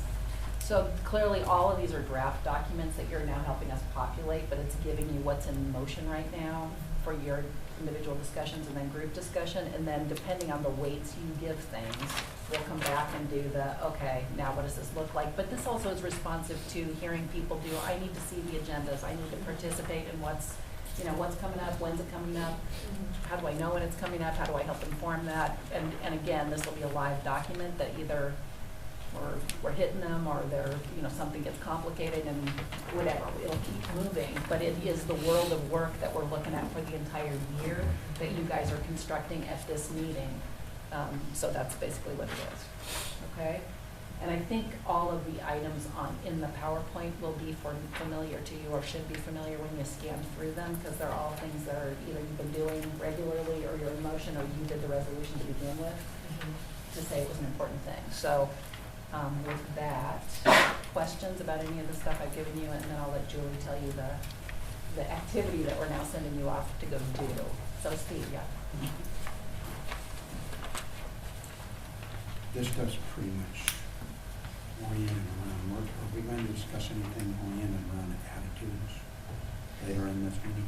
So Just curious, like changing attitudes that we should have. So here's what I would offer you that could come back out of this discussion is you've got like blank spaces as you go through this. Like you both have the place to stop things, and you've got blank spaces of here are the other things that you want to add in here. And at the back of the screen. Yeah. So when you do your pair, you can bring back whatever you want to bring back from that you're contributing to the conversation. So. And I'm not joking here. The blank space was impressive that you put that I put a whole page blank space. Just for you, Steve. I know. Let me tell you, it was tempting to do only when we stopped. Just do a small. Wait. Just only do the stop I category. know. Here's a Post-it. I know. No, I will just demonstrate a full page of blank for you all. There you go. Okay. But that's where you, like, I think after this one, bring back whatever you want to bring back. So now you've got this build behind all this, so Yeah. you've got all the resource documents, but in simple terms, what we'll do is break out into groups, and your assignment during this time is basically to fill these out to the best of your ability, and then make an inventory of what should be stopped, what is missing, and 3 to 5 top areas of focus on Post-its, so that when we come back, basically you come back in the room, you've got this as filled out as possible, you've got Post-its that answer each of those 3 questions, and then we'll post them there for purposes of focusing our discussion. Because if you all came back and you all had a bunch of different ideas, it would be really difficult to track, so we're just using this as a tool to essentially inventory what you talk about. There's a worksheet that I made several copies of. I found 2, and I circled what you should put on the Post-it, but I don't have a 3rd one. I don't know if anybody has one, but I might commandeer from this. Stop, We all focus, have- and missing. I think we did it all. Yeah. Yeah, so it's stop, focus, and missing, Yep. okay? And stop, focus, and missing, fill this out, and we have, just look at the agenda here, real quick here. What I'd like to do is think about maybe half an hour for this process for you, and then we can check in at a half an hour and see if you need a little bit more time, because it's, it's kind of a big thing to get your arms around here. And because we're a little bit ahead of our agenda, which is great. And what I'd like to do is to form the groups is actually just have you count off and start. Can I ask a question Sure, before we come? absolutely. When we come back from our groups, does that group have to reach consensus or agreement about what those sticky notes are, or? Where, We just get to come back as with much as possible, 15 hours. yeah, as much as possible, reach consensus. Where there isn't, then bring in the individual ideas for those things, and we'll talk through them, right? So the idea would be, this is probably way more than can be done in a couple of hours. So the idea would be that we get a start on this and a toehold, so that you can be well supported in advancing the work. But it will require some additional conversations to build out. So we're just trying to get a start on it. And the main conversation will be to stop, focus, and missing, and then whatever things you put on your worksheet, you'll just give us, so that it's helping us figure out where you put weight and where you were like, okay, what had more weight, what had less weight, so we But know that's how to more go with the plan. individual versus a group. You guys could, I think you're doing this one collectively, and I think this one, you both could be having different things that are going on that, and we really care about, and just tell us who you are and that you're. And then what would be the process if hypothetically everyone came back having filled in the blank page with a whole bunch of new things? What would be the process? I'm hoping that you throwing don't. in, which I This hope is we part of don't. having I you hope we see, don't. you guys set things in motion all the time. You do, like, you're like, and then once it's on, it isn't like we come together every time, let's brainstorm new things to have the staff go work on. Right. Like, if we're working on it, then you've got us working on stuff. So Right. this is I guess I'm just yeah. raising the concern. Let me put it differently. Part of why we're giving you the alertness of there, you got what you got on the plate right now. Right, And but like, there is a blank page here. but it So, is. so my concern would be if there are, to whatever degree there are additional things that folks want to add, what will be is that today the process to vote or dot or or consensus or whatever, or is that a subsequent to be determined? I mean, at some point we need to have a shared Right. Yeah. understanding of We do what have to we've have- agreed to. We do have to have another retreat, probably one of the last things we're going to do is figure out another Okay. time. Okay, but we We won't just have such a necessarily- hard time getting everybody's Oh, I schedules know. together. If so- we get far enough, we could do a preliminary dot focus today. But I guess part of it is too, is thinking about this with time as your ally rather than as your enemy. So in other words, you have 12 months. This is a body of work that you're defining. Can you actually accomplish these Right. things in 12 months? So you can have a lot of ideas, And the question is, what is your most effective, greatest value that you're contributing in those 12 months? So there may be things that are really important that you have to have a discussion about. Can that actually be accomplished in the next 12 months, or does it need to be put forward a little bit? And is a really difficult challenge with mission-driven organizations, that there's so many opportunities for service and for change. So this is just something to consider as a board in terms of what the balance of work and time actually is when you're thinking about your ideas here, and what the focus areas are, because there's a certain amount of things that can be accomplished in a 12-month cycle. 46 things in 52 weeks. Come on. It's not being lazy. There's plenty of time. Yeah. So just to Robert boundary changes. That's without the blank page. this is to cue you on each one. For each group, I did a stop, focus, and missing, so you don't have to remember, just so you know. Okay, great. So start the counting. For me? This way, yeah. 0. 1, 2, 3, 1, 2. 3. Okay, and you can cluster. You can be in here or in another room, or outside. Who's the ones? Ones, twos, threes. So you basically want us to be taking this one? Yep. Take it. And the Take whatever you post-its. need. I'm gonna take it all. And I will check in with you at 3:45. Good luck finding it.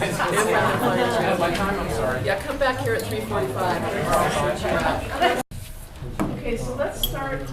I'm gonna have to do a little bit of translating, because some of the writing is pretty small. So, I have up here. Let's see. Stop education. So those are things to discuss, right? So, stop educational visioning. Stop monitor wellness. If HR different, if If student. it's an HR, if it's student wellness, don't stop. If it is, We don't need to monitor an HR function. I think it's our wellness Like that. policy. It is, it's required by your policy, but you can amend, or you stop change in your them. policy. That's a So continue. continue. Delegate report. So the idea would be to continue the wellness policy, but not necessarily have the board monitor. Right, we have to keep monitoring. So. Okay, and then we have Just a stop. Policy review. I don't know. Send to OSBA, they can do it for us. Send to OSBA. Understanding that there are specific policies we are totally going to review and update, but not, my understanding that this means is like review everything and see what's out of date. Start Yeah. reviewing. Policy update. Ed visioning, clarify, Yeah. focus on specific pieces, e.g. CTE. And in terms of stopping on the first education vision, that was Ruth and I, that was more of a, we don't understand I what think we're someone talking else about. said that too. Yeah. I'm just saying the same thing. I think that Not was the pulled over from Yeah, we the don't previous year. understand. So let's talk about that in just a second. K-8 ed specs.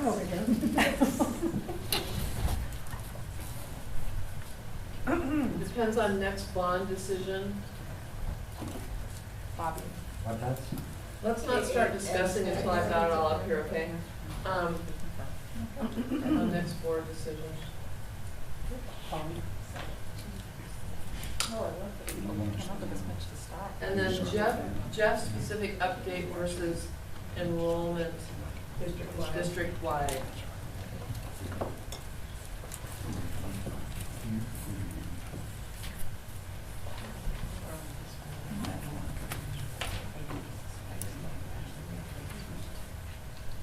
So is the idea here then that, the idea here would be to stop having Jefferson I think it pulled came out? from a specific resolution, and the wording may require that we continue, but the question was whether it would be more appropriate, given that we now have this holistic focus, to fold that into that.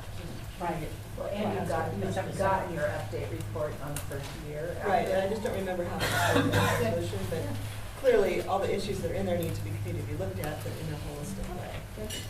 So educational visioning that's a specific body of work, that doesn't just mean educational visioning, No. it's actually something specific that. So what it was, and we've gone through now a vision process with the SACIT group, we've gone through one with around the facilities, we've gone through it, actually PAT went through one when during our contract. It's like we've got a bunch of like deep public process around educational vision. This was a how are we bringing it together and having a statement of educational vision. It doesn't need to be one that's a big board touch. Like we've got a bunch of the ingredients, we're gonna put it together, we'll probably, so it's fine as a right there. Okay, does that make sense? So that means you put it all together and then we get it and we look at it, is that what you're thinking, or is it? So we were thinking we do some kind of a process that is like trying to get a single educational vision. Right. That we're then doing, you know, whatever, S3 questions and do some community process around Okay. like solidifying it. I I get mean, it. we were thinking we finally have to bring closure to this because it's been hanging out there. And we've got ingredients now that have come from, and they all have overlap, they all have like consistent themes. I think that may be related to our discussion about stopping it, is we weren't clear where it was all coming from or what our It's still this whole involvement was. holdover that we haven't completed it. Educational vision. The educational vision one, but we've done, like, again, we've had SACIT did a deep one, and they've communicated back to you, here's what their vision is. We've done, like, PAT did a deep one during, like, with their constituents, but during contract negotiations. We had, during facilities, and what drove the ed specs was a whole educational vision. I mean, we've got, and they're all consistent, and they all have themes in them. So it was, can we do one that's a statement of vision that is, we then take out and vet and do the, so. So sort of, bring that to a closure so Put that it it to actually closure, ends. yeah, and have a, An end recommendation or a work product? you or- know, it's just having an end product that's a statement of their vision, yeah. So I guess it's now in the stop list. Well, you can do whatever you want with them, but that's what it was. I mean, so that's what's there, is it still is a, It's on the not done yet. it's the not done yet list, yeah. So really, instead of stopping, it's completing it so that there's a usable, articulated, Document coming out of it. okay. How does that line up with the question I asked about 3 months ago, which was about the curriculum, elementary curriculum? Higher level than curriculum focus. This is like similar to what came out in the SACIT document. So it's really not connected, because one of the things I'm really interested in is defining educational curriculum. Yeah, different. Which will different- be later. Different topic. Right. So there's been a kind of large body of work around this, so bringing that to. And it's a so- process, really. Process. And, yeah, it's a Okay. consolidation and a process. So is there a general consensus that that's a reasonable thing to do?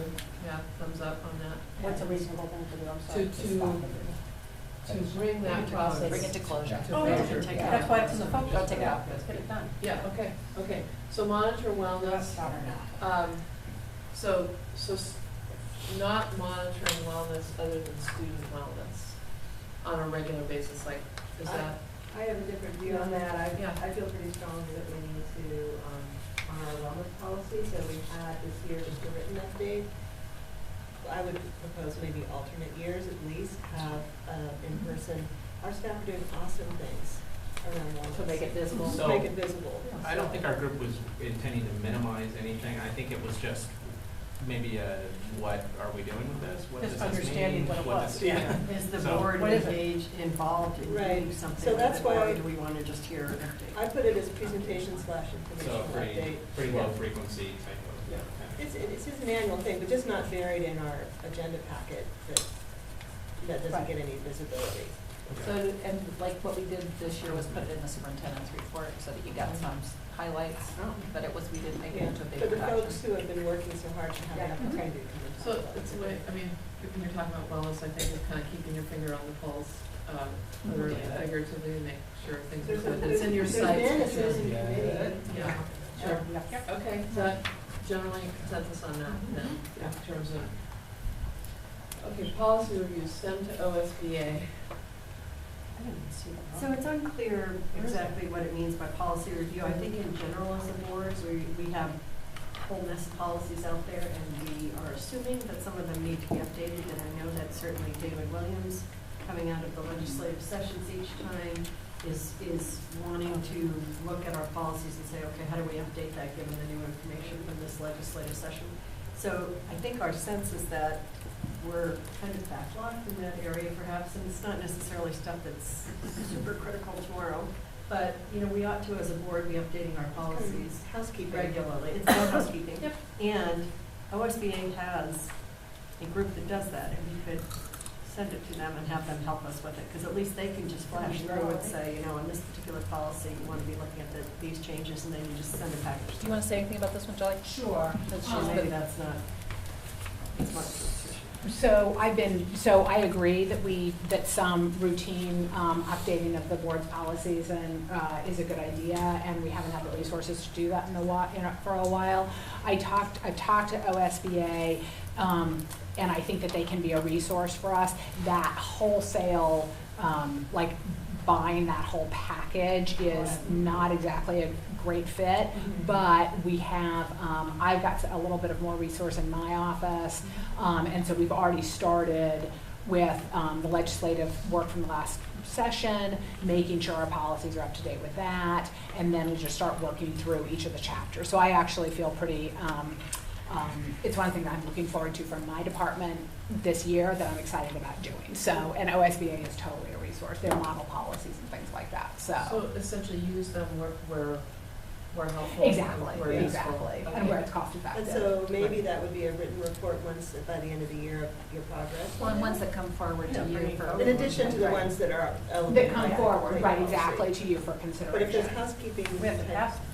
You have, even if we it's have to have housekeeping Oh, yeah, updates, yeah, you yeah. have to ask them, so it should be visible to you I through thought the that you could bring a year. whole packet of them if they're kind of housekeeping. So, But we don't need to be doing a bunch of work not a bunch of sessions work. around It's it. not a bunch of work. it should be, because it should be pretty straightforward, Right, you know, right. so, and, yeah. Okay, good. So, sound reasonable? The Yep. internal resources take the lead, and then where useful, OSBA is brought in. Educational vision, that came up twice, that we saw, kind of, if that's brought to closure, does that make sense in terms of that point? So then, K-8, educational specs, depends on next board decision. Bond, sorry. And/or is it necessarily a major focus for board work? So this one's almost done. Do it the same way we did the other one, Yeah, I mean, this one's almost done, and it was like a community, I mean, it was a process of looking at what, and really for this one, it was about Fabian. So that's what you needed for, it's not a big bunch of board work. I mean, this is one We're that trying to will look come for to you. anything we Yeah. could take off. And no, these were good efforts, I'm really impressed, you guys, yeah. So complete. Yeah, complete sense, close Okay. to that, but it'll be something that'll come in front of you. And then Jefferson-specific updates versus enrollment district-wide. So that's the question around, is it included in the overall update, or is it a separate, continue to be a distinct update, as I understand it from the posting, is that correct? And you called it out specifically in the resolution after the Jefferson enrollment balancing, Right. which kicked off the district-wide boundary review and the enrollment and transfer policy. And we just did the one-year check-in Right. with that cluster. Right. So it's really, I mean, you guys, Did we say we do Yeah. annually thereafter? I can't remember how. I think it's twice a year until 2017, is that what we looked at? Oh, okay, but that's in the resolution. I didn't remember the specifics. And again, as that work is morphing into a district-wide, I'm You not still really wanna sure see why it we twice a would- I year. mean, the whole focus of it was to switch it from a right. cluster discussion to a full discussion. But So if maybe there's a we could- reason for us to continue to You- do this Jefferson was- update, it's one thing. So but you guys could otherwise- amend your resolution to say, you know, good, let's put it in as part of the bigger boundary review project. Or assuming that the boundary review is gonna be something that comes up at least that often, just make sure that it's folded into that. But we have to amend the resolution. Well, isn't it just the same? Or do twice? twice a Focus Jefferson on it. specific discussion within the. Yeah, as long as it's focused on it within that. I'm just trying to not have I know. standalone, separate work sessions on Totally. totally related issues. Yep. And part of the whole issue, one of the main pieces of feedback I heard out of the Jefferson cluster review process was don't keep doing things to us in a standalone way, have a more holistic approach. So that would be, it feels to me like in the spirit of it, as long as we're still focusing on them, what were the concerns and how are we doing with those? If it said we reported twice a year in the resolution, then we either need to change the resolution or report twice a year, because those people are like investigative reporters. Well, we'll- pick up on that and go, oh, Yeah, yeah, they're no, not doing what they absolutely. said they do, here's Well, another and one. frankly, I don't like the idea of, having an amendment to a resolution that would be half of the obligation Yeah, for just the. have a couple. Yeah, I would just rather have the meetings. I agree with Ruth, and let's connect those meetings to what's happening on a district-wide, Right. plan. I think we're all saying the same thing. Yeah. Okay, so have the reports, but embed them in the bigger boundary. Yep. So we're still Okay. doing the work Keep of the them in report, alignment. is making it visible to you. Okay, so That's- have That's reports, gonna be That's important. more how it's If it organized. needs a resolution, that's fine. but embed And align. in boundary discussion. Yep. Okay, and is there any kind of amendment needed, or is that? No. Is that not for that? Okay, so that was stopped. So there's just coming to closure on a couple things, so that things are articulated, monitoring, and then including in the boundary discussion. So in the next, we have focus, and I'm gonna need a little bit of help with this, I think. So we've got third grade. We've got disproportionate discipline. This is no level.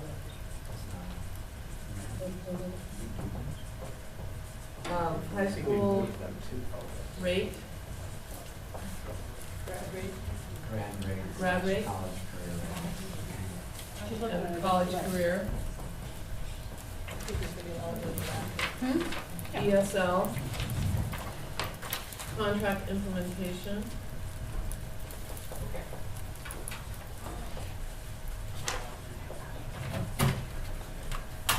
CTE, climate survey.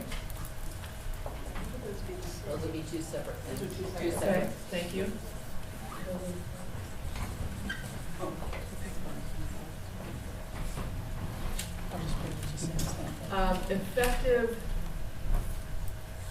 Effective principals, service, director of schools. Senior director. Senior Yeah. director of schools, okay.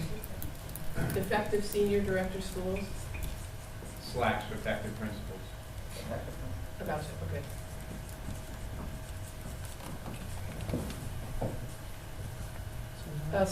Senior director / principal, Yeah. SCS. Switch, because you end up with a feeling of rep. okay, and then legislative.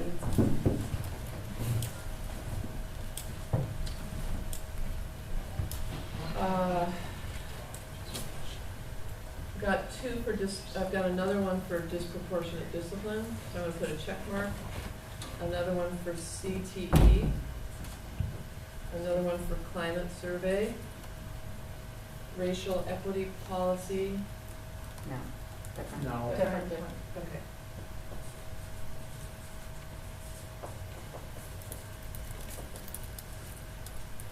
PAT. Testing practices. These are all areas to focus. Okay. High school grad, So it's that, Rate. that's 24. CTE, bond, levy. Bond is bond and levy are different. There's discipline, equity, Nuance by group. principal evaluation, can I put that here? Yeah. Okay, principal evaluation, focus equals time, priority board that gets goals. Oh, that was just a question about, talking about if it is, it may not necessarily be a time restriction versus where are the pieces we need to see. Yeah. Yes. Okay, so we have, third grade, we have a couple for disproportionate discipline, high school grad rate, ESL, contract implementation, CTE, climate survey, legislative, racial equity, PAT, thank you, testing practices, bond, levy, and effective senior director / principal of schools. So, is that And then you list? add these 12. Which And then you twelve of get them? her done. We're gonna be busy. Take Yeah. some of those off. So let's Nice let's think about this for a minute. Not having. What absolutely must stay on this list? On the focus list? Yes. Well, you'd be better off asking it the other way around. I know, I just tried to flip it for another point of view. Well, I but think yeah. that, I So think, what can come off? I think that, well, I'm going back to the other one. If you look at the ones that have the most check marks, it seems like those are the ones that people are interested in, so you could assume. like Around the same Right, the that most those check the ones marks that are The disproportionate. ones that were the most important to people. High school grad rate, effective senior director, principals, CTE, climate survey, racial equity. And 2 checks means 3 groups, all That's- 3 groups. That's correct. So That's those correct, so definitely- all three, So, all three. All three. I think there's 2. Yeah, 2. I would think, I mean, the other variable in this is not just that we're focusing on it, but there's a frequency of our focus. So it's Right. either deep dives, which take, I mean, we're talking, again, talking about time constraints, there's deep dives that take us down and over a long period of time, and then there's some Right. reporting out, here's where we're at with this.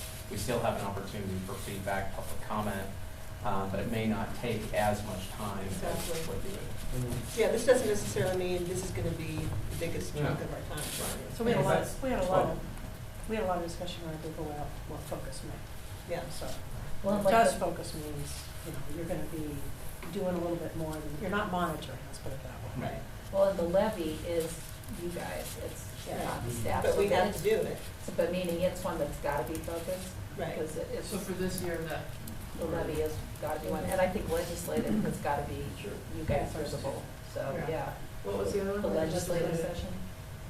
Because all this stuff will happen, it's more what level of it Right. do you And- wanna touch, and- yeah. And the budget was an obvious one, like, that none of us, we knew we were Yeah, gonna do it, so, so. yeah.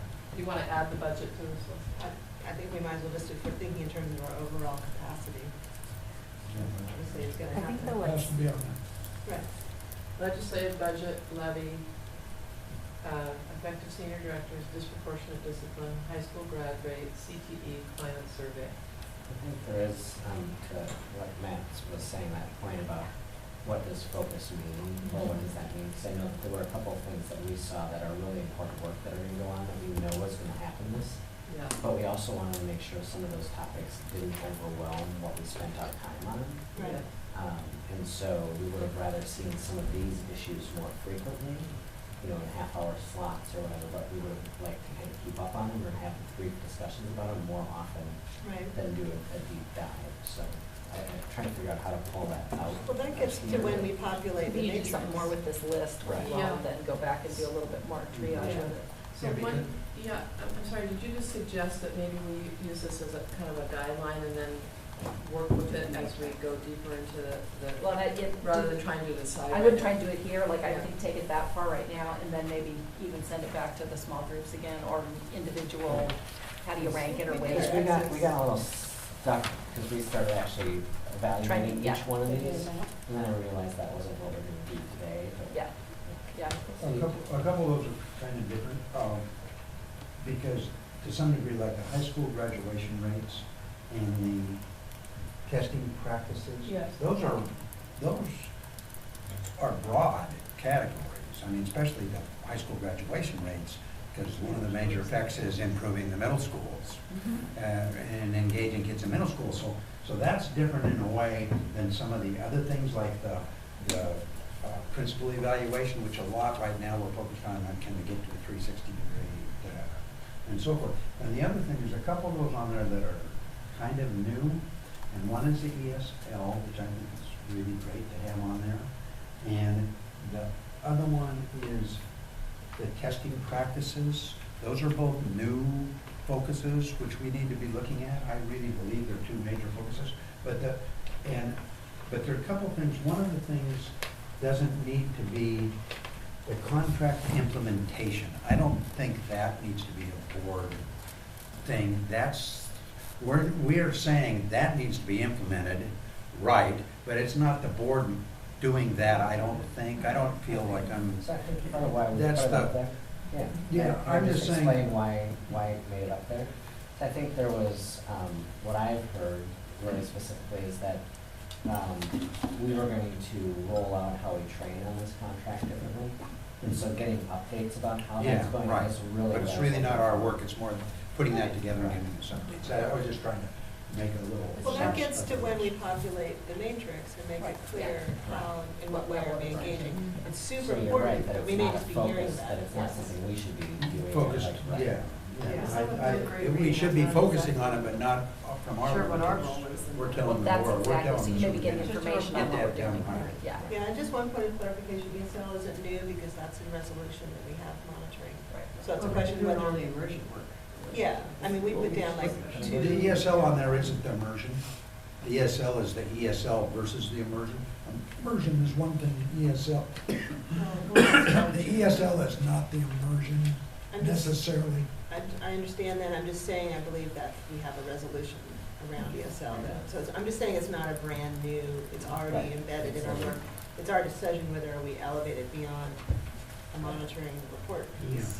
I mean, Bobby and I think we put it down, combined with immersion for two or more, what do you call it, short work sessions. And so Anyway. on ours, the ESL is based around, we need to take a look at what we're doing. That's different than getting the money. We need to look and say, what are we doing in ESL? Is it making sense for ESL? And right now, the answer would be, no, it's not making sense. In your opinion. And so I'm saying that ESL should be, that is new that way, and we will have a new look at it again. Let's look at what we're doing, like the newcomer program.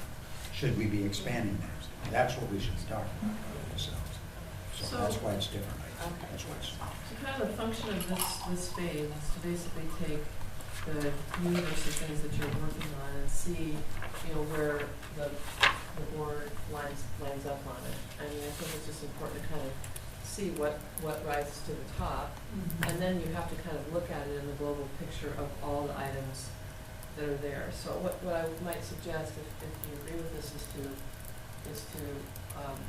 hold this list as a starting point, and then use it as you're, kind of drilling down further into these things, because in the context of the other work that might need to happen, there might be some adjustments. Does that make sense to you? I mean, you guys, Well, and I was gonna say, even like, when we get done doing this piece of the process, even taking that list and doing 3 tiers of which ones do people put as the deepest touch, where, right, and I think that would help. second, Yeah. and then third, what Yeah. do you just want information on? And even if we're getting that read from people, we can go back and populate, what do we do with them? Yeah, so Yeah. do you want to do that right now? We could, I mean, just I put could it, just put another piece of flip chart here and go tier 1, 2, 3. you can do missing first and then come back and do Yeah, this. okay, great. So again, bear with me as I translate here. Yeah, I agree. I want, I just want to get a whole sense of what's there, because there may be something there. yes. So, milestones and targets. That's on the list. Achievement What- compact, what that's are now the the new achievement ones? compact. Instructional hours. So do we not refer to our we shouldn't be referring to our milestones? We do, we call them, but we're managing it through the achievement compact. Like, we are trying to match up our milestones with the achievement compact, so we're not doing parallel measures that don't match up. So as we did milestones, and then as the state did their achievement compact, we were trying to line up the measures, because they're essentially the same measures, and they were doing definitions differently. So this last year, we did the lineup. If the achievement compacts go away, we'll replace those all the milestones. And so we already have a clear understanding of what our next year's milestones are that we'll be measuring So- everybody against. Achievement compact. So the Achievement Compact, as you know, has 1 trillion approximately different, places that it does. The Achievement Compact Committee had recommended basically 3 different, the same targets that are very similar. 3rd grade reading, 10th grade on track, and actually 5-year completion rate and 4-year cohort rate. So that was really what the Achievement Compact Committee had recommended and what you had voted on. So. And there are specific improvement measures and. For each, and yeah, gap so, on each yeah, of so those. remember there, I mean, so there are probably 20, I would say, different measures that the Achievement Compact has, and then it disaggregates for race and socioeconomic status and TAG and special ed. I think that's it. And that's so the requirement was that you have a target for each of those different measures. And so that's what we set out a methodology that you approved. of doing, a target for each of those, and then we had more aggressive targets for those 3 other main ones that had lined up with our with what we had previously been, with our milestones, basically. The one that was hard was 10th grade on track. As you may remember, the definition switched 3 times over the 2 years that we've done it, so it's been shifting, so. I think these are gonna be changing too. This is what's really tough. So the OEIB goes in. It'll, Yeah, exactly. well, then But they'll. we really should stop referring to milestones at this point. We should be referring to our achievement compact. The thing I that's know, I like our nice, the thing that's milestones nice too. about I do saying, too. the thing that's nice about saying achievement compact and milestones is that we do have these 3 specific targets within the achievement compact that we're really focused on, that are aligned with our milestones. So, I think that's why we've had the tension of really not wanting to say just achievement compact, because we haven't been focused, and in terms of what we've been saying, like our more aggressive targets have really been The around. bottom line, achievement compacts are on the list already, so. So here's, on this thing, we put milestones here, and then we put achievement compact as what is actually coming to the board. But we still named it milestones here, because it's the thing that was the framework we built, and where we were setting our targets, and then we put. Did they knock out 6th grade attendance? Because you had said 3, so that's 3rd grade on sophomore and graduation. What about, normally there were 4, 6th grade attendance was the 4th big one. So for our previous milestones, we had writing in 7th grade had been our one we had looked at as our milestone. But they do have 6th grade attendance as part of theirs. They have 9th grade attendance as part of theirs. They have 5th grade math as part of theirs. They have 8th grade math as part of theirs. So they have a whole bunch of them. Kindergarten readiness assessment. They have. So let me see if I got the handwriting on this, okay? So milestone targets, instructional hours, and the suggestion was report, short discussion, update in fall. I couldn't read that word, thank you.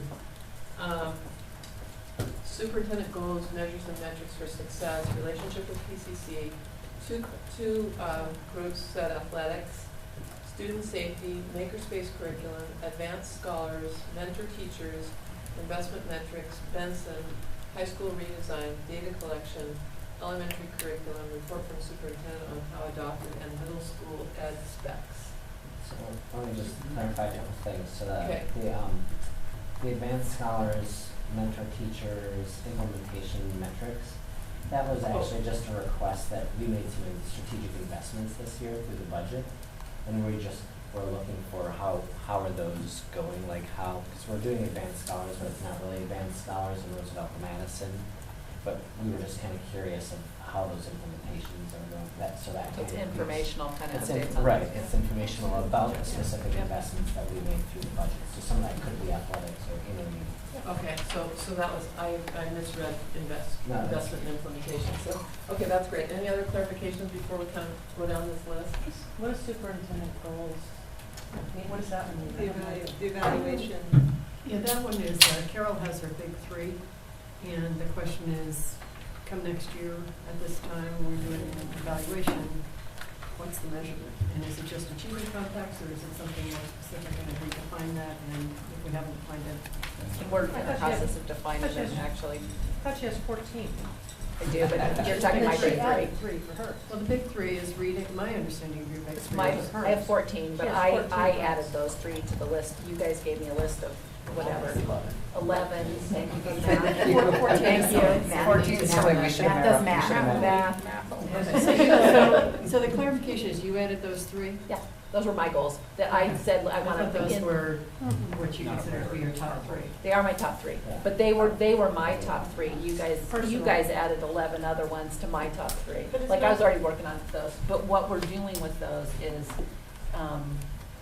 setting targets for them. But I don't have targets to tell Because you that's yet. when I had my little teeny pre-conversation with Julie, that was one of the questions I asked, is if these are Carol's top 3, to Yeah. me, what we need to get to today is, are those our top 3? Because we need to support you in those with the budget, with everything we do, or are they not? Or are we adding 2 or 3 to that also? So the levy, for example. would be one of ours that we might add. So the question is, are those our top 3 too, or not? And, you know, hopefully this exercise maybe will move us in that direction, but. Well, I think we have to think about the fact that we gave her 11 in her evaluation. Well, she added 3. She added 3. She added 3, so she has 11 already, plus those 3. So I'm suggesting So we should read. we can't change the evaluation. We can We can read. ask her, we can ask her to drop And the something off. 3 were ones that were was a set of 3-year goals. So like what we said for third grade reading, mine was how do we get to 100% of our kids reading at grade level in third grade over the next 3 years.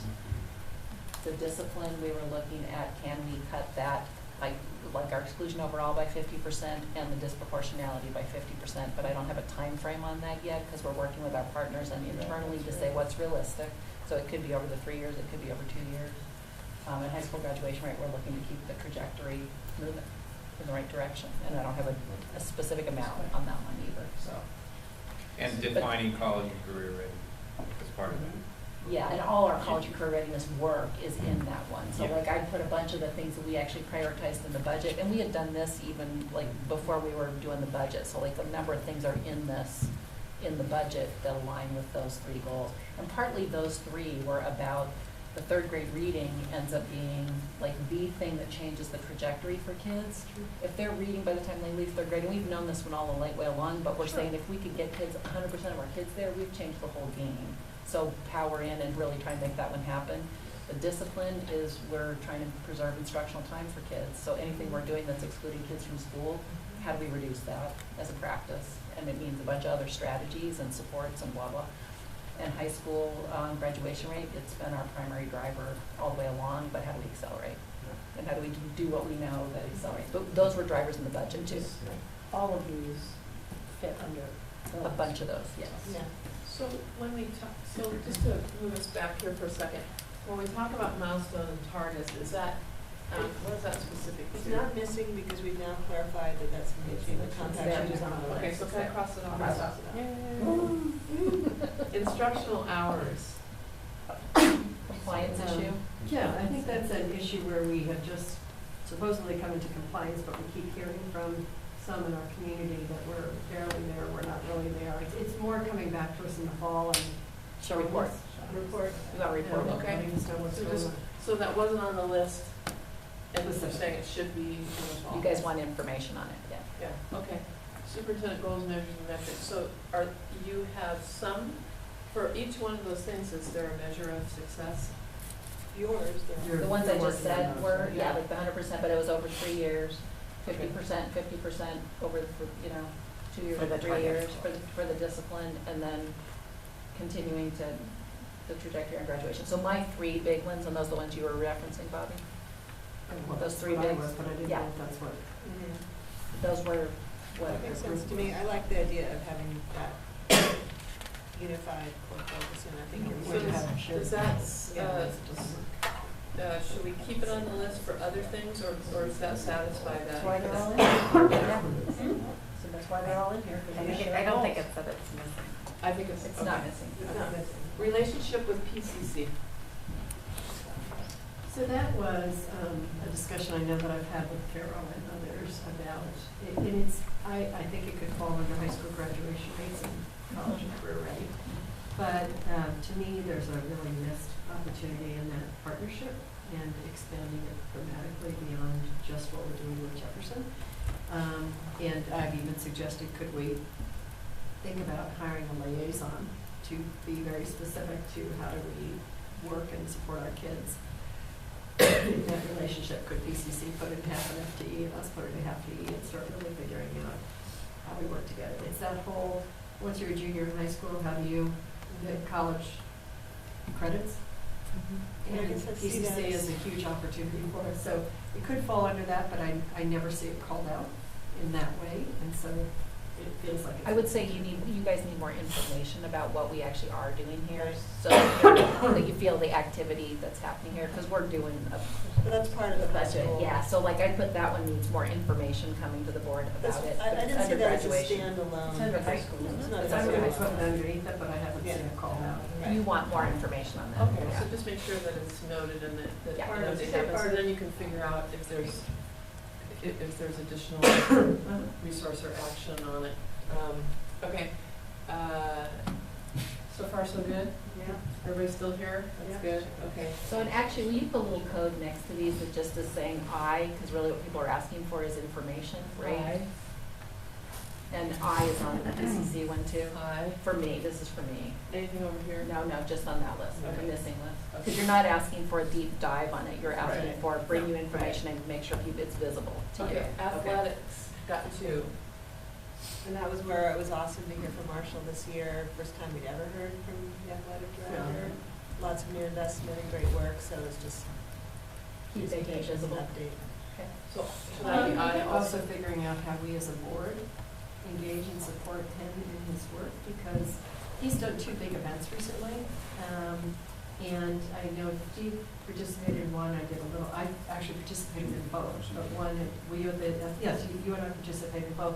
But I'm not sure that the board's really as engaged in that work, and it's some great partnership and alumni opportunities, and I just feel like we need to, help Marshall with that That's work. more I think it's back to community the board engagement manager. piece of it, right, like a community engagement Yeah. rather than Oh, that's a information good coming one. to the Yeah, board. that's Right, Good. yeah. So an E is engage people? Engagement.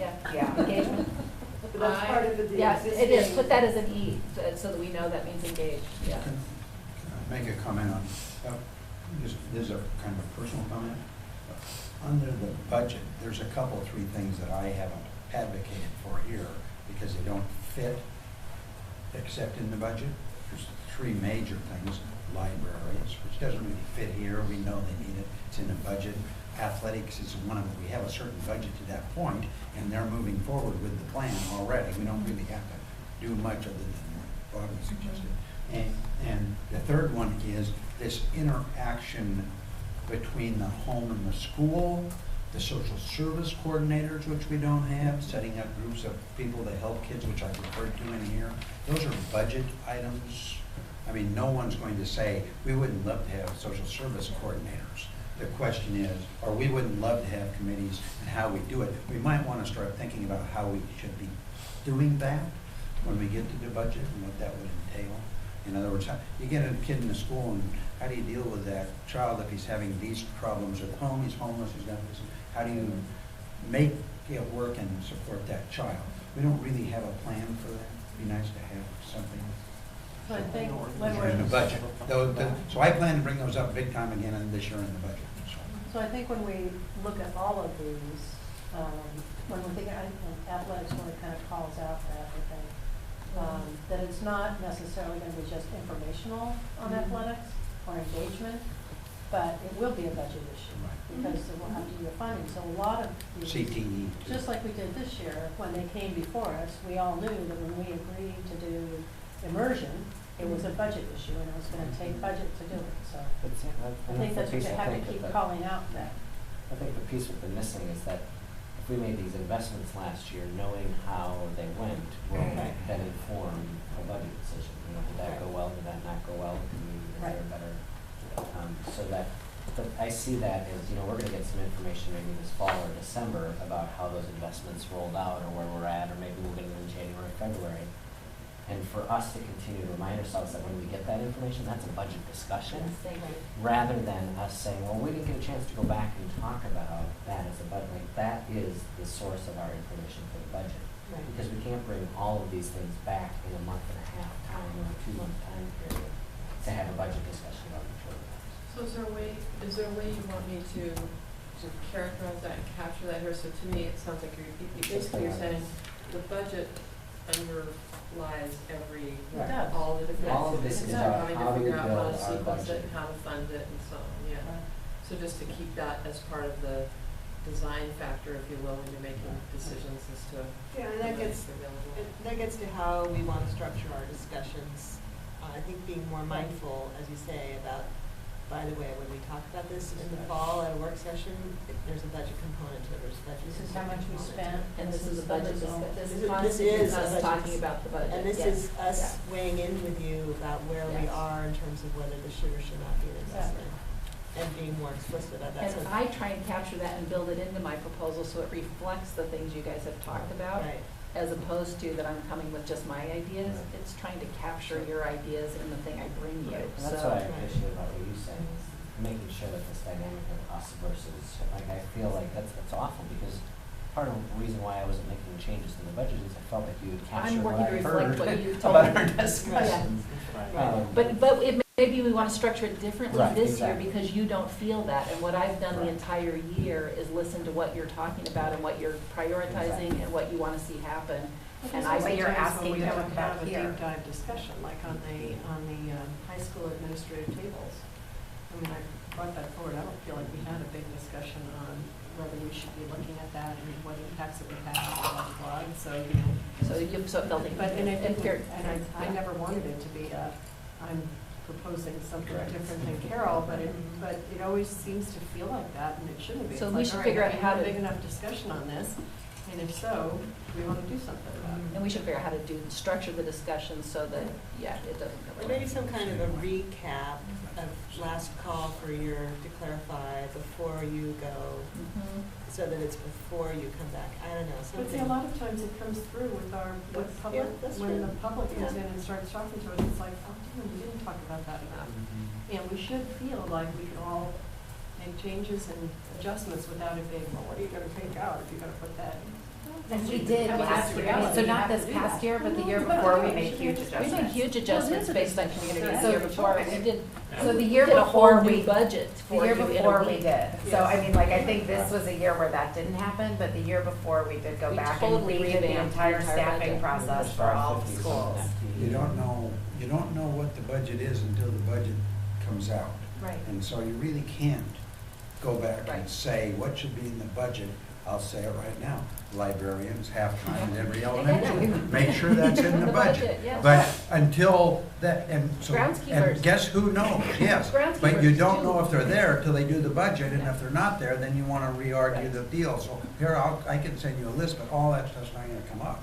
That's Okay, why so- you gotta wait till it comes out, and then you gotta take that timeline and shove it down tight, so you can allow people the chance to make those arguments and vote yes or no on So, those things. and this year, what was different is we did a draft budget, and then I was still listening to people between the draft and the, and then the proposed. So like things that people were saying changed between this one and this one, and people were saying things that then ended up in the final, and other things went out by that one. And then, so anyway, each year we. Part of it was my misunderstanding of what we were actually doing. I thought we were going to have these lengthy discussions after the budget came out instead of before the budget came out. Gotcha, and you were So, doing them, oh. I mean, I thought an that's, important because piece. that's how we'd done it Yeah. for the years when I was Gotcha. on the school board previously. The budget came out, then you had these lengthy discussions about what should and shouldn't be there, because you knew what was and wasn't there. And if I'd have known that I needed to have the lengthy discussions before, or been allowed to, then I would have been on it before. We'd have been talking librarians and the 56 Yeah. EAs all the way along once the budget stuff started. I just didn't That know makes that. total sense. I'd love to know it this year, which way. One of the other things is we frame it as the superintendent's budget, and it just seems to me that we should frame it as our draft Mhm. budget, Mhm. and then we go through, and it shouldn't be, oh, now it's the board's. Mhm. Now the board's gonna go out and take that. I mean, why do we do that? It's a good Why don't we question. just do it as, this is our first draft budget, and let's go out together It's a and good listen. question, I have no idea. It's, I so mean, it that's a just really sets good up this question. weird dynamic, which there's no reason for it. That's a good one. That's a good question. That is a good one, because it's one that I'm, What based you're on what we've describing- previously done, I don't know the answer to that one. So I don't know that we have to do it that way. I think what you're describing is at least the process in my head. So, but that perception might be a little different in terms of the, I think what the perception has been is here's a budget that the superintendent proposes to the board. And I have never considered that the done deal. I've always considered what is the community coming out and saying, what is the conversation that we have from that point forward? How do we, How do we create a scenario again where we can push where we need to push, we pull back where we need to pull back, and then come out with a better budget. But if that's not the perception, then we need to be explicit about it then. So I appreciate the call out. I think this is a good This discussion. is a good about discussion, ways to yeah. define how you This is collaborate on making that happen, how you communicate, how you name things makes a difference, you know, and so, This one, can I do one more on this one? absolutely. Just because this has also been different in years where we were cutting and when you put it out, and really mine becomes the lightning rod budget that you guys then get to be the listeners to Steve's point, where I'm taking a stab from whatever we've heard at this moment, but when we cut budgets, then you hear from everybody about what you don't want to lose. When we were in an ad budget, you guys did the adding cumulatively over time, so it was way less dramatic feeling in terms of what you were actually listening to. And what everybody gave back to us was, it's not enough of this. So like just different dynamics, I think, in the are we cutting or are we building too. So anyway, this was really helpful to me in terms of just what will feel satisfying too. Can I just have one more thing too, though? I think there does need to be, I mean, along the lines of what Steve just clarified, which is really helpful, some process of, and this gets back to checking in on our agenda and priorities, but some sort of check-in of here, like, what are the topics of those budget-related work sessions?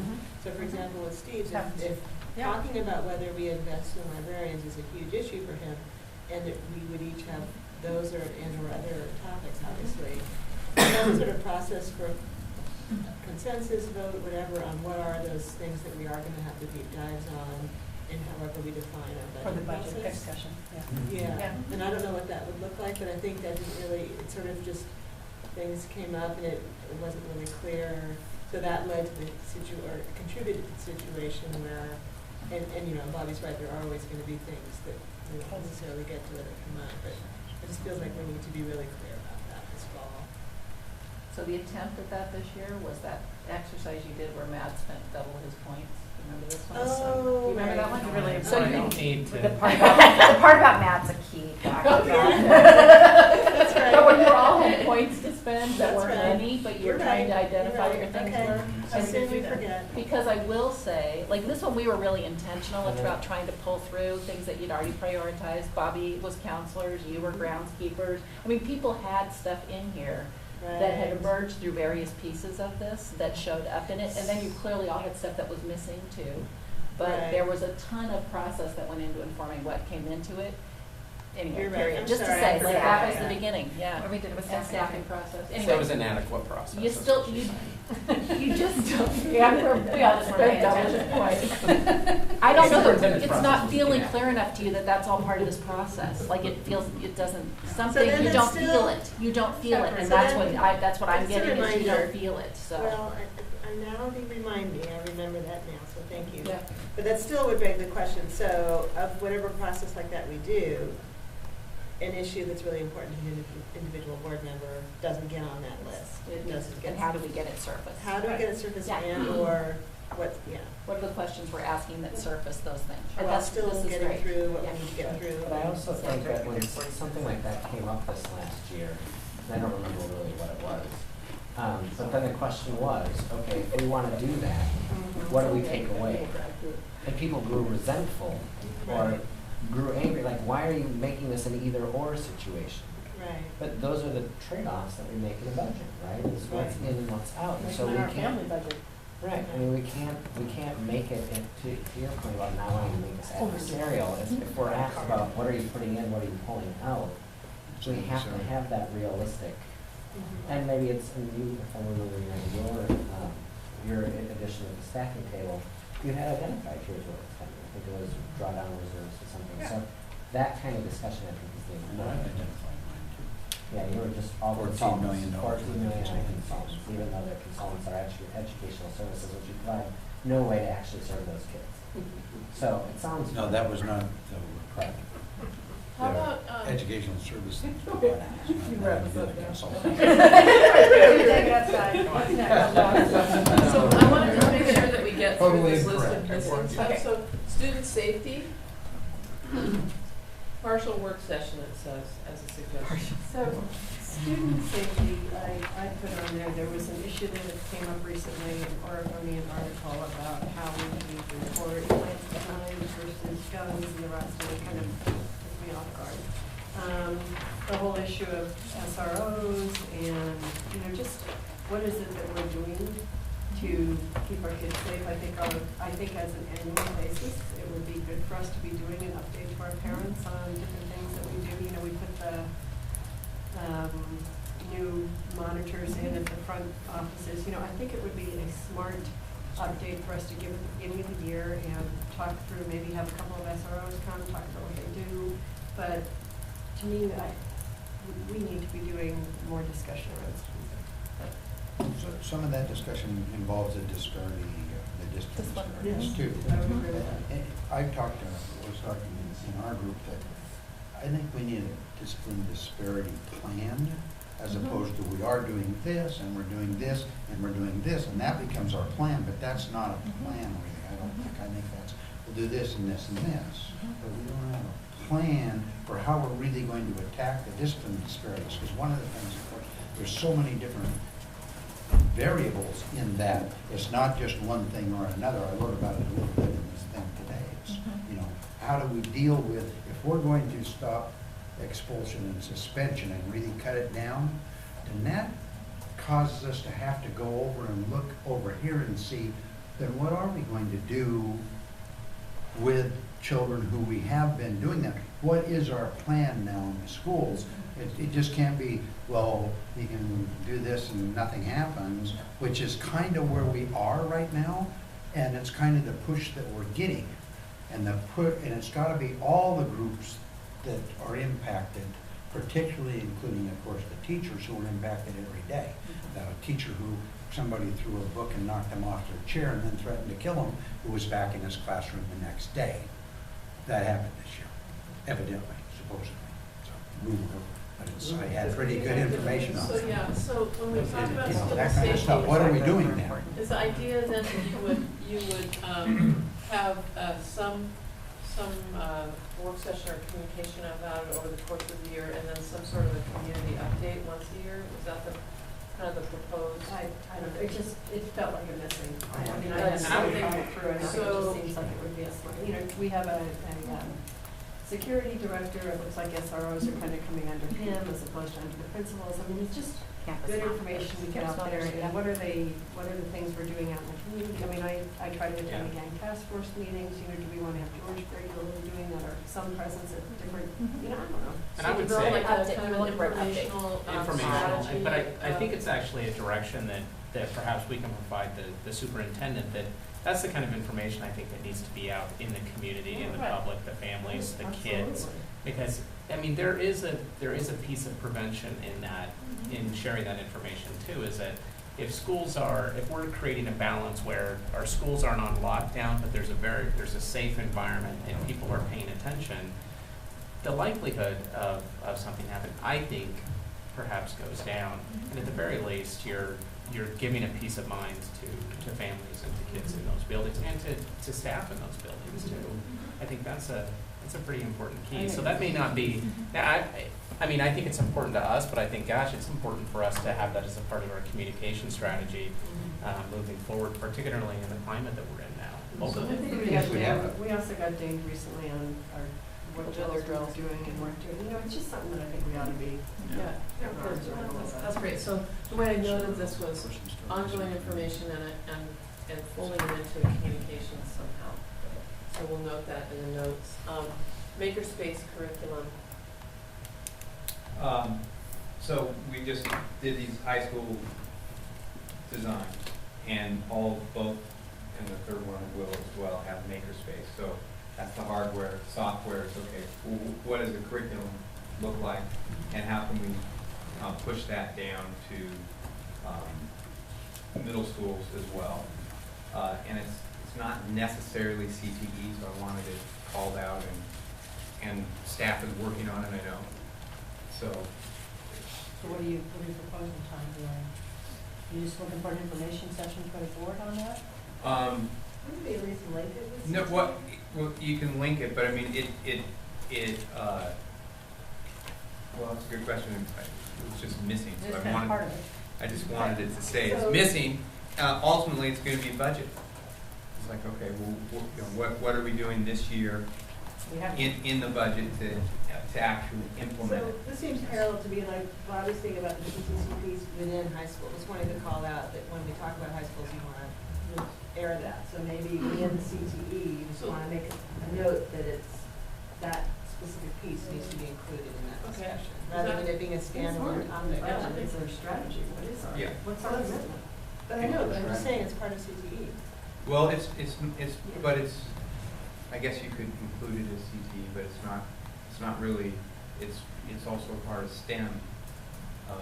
Well, then it's part of the high school, I guess. And it goes beyond, it goes below the high school. career exploration and Yeah, education. and it's, Right. it's, All I'm saying is, I just don't want to create a bunch of separate standalone topics when we combine related things, but I hear that you want to make sure that that's called out when we get to those, and that we get to it. Should be an overall plan. But Yeah. yeah, but not having it as a standalone, here's a new. well, here's the issue, it's very multidisciplinary. Right. And so if you don't call it out, it gets lost. And it draws and is, you know, it could be the major, it could be a major thing of what we're doing for STEM and STEAM. And so I believe it needs calling out. So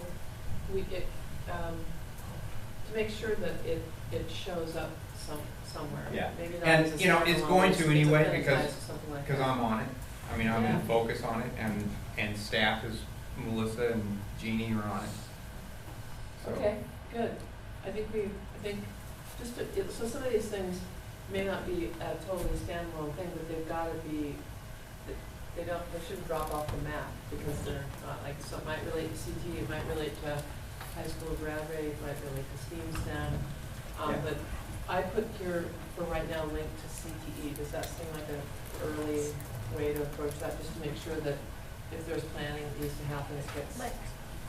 Can we do, link to Diploma plus college career? Because I think like the way to really like college and career readiness, like I think the way to really be thinking of, like, I think what we're gonna need as staff is an overarching way of like how we're bringing these topics to you. And it sounds like there are a bunch of different other pieces that fall under this. There's the PCC, there's this, and like really thinking, and CTE is a big part of that. It's a focus area that a number of you have done, and it is, in some cases 6-12, in some cases, and we've also, athletics fits under that. Like, so there are a whole bunch of pieces in here of how we're engaging students and trying to get to college and career readiness. So anyway, as I'm thinking about how we organize staff work in order to have a board report or a board work session that does, you know, athletics, PCC, makerspace, CT, like, you know, and like different parts of these, I'm just trying to think of that, like really this is what we're talking about, is college and career And then readiness. A way to integrate it, right? Yeah. High school redesign, right? And some high school redesign, yeah. We'll We'll work on organizing this Yeah. in such a way that's not. So right now, it's kind of a. Diploma, Yeah, just a college. one.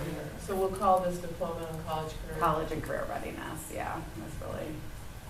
So I wanted to put a little more color on that too.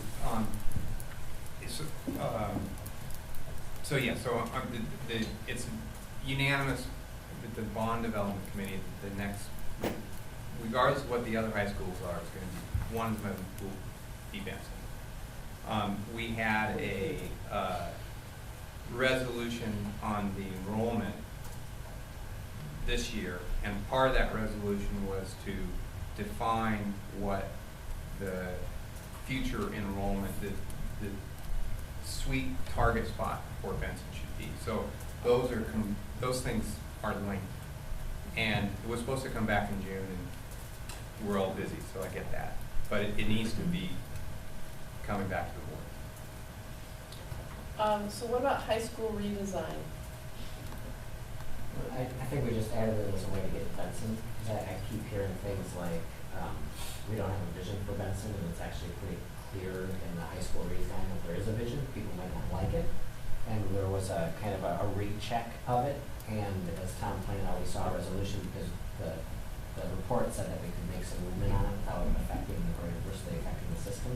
So it was just an effort to try to capture, and I didn't remember what the last report said about high school system redesign, about when we see that again.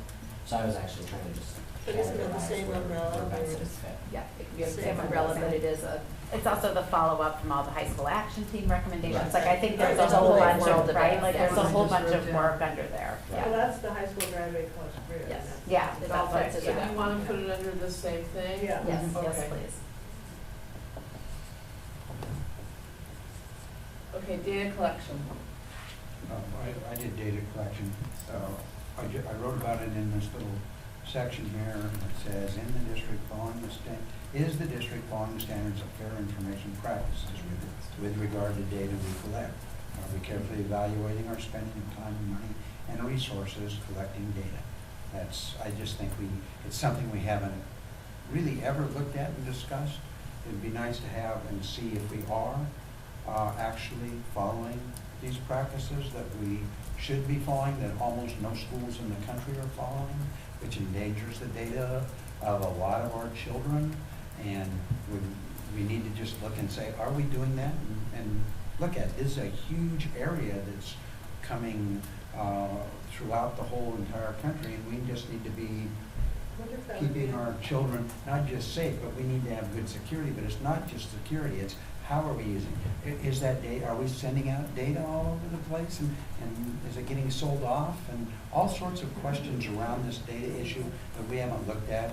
I just like to have us go, yeah, let's have somebody look at that a little bit to make sure they understand what we should be doing and what we are doing. So Steve, maybe that would be a performance audit topic. to Whatever, consider. I don't know. I'd hate to leave it to a performance audit because it might not get to be the performance audit topic.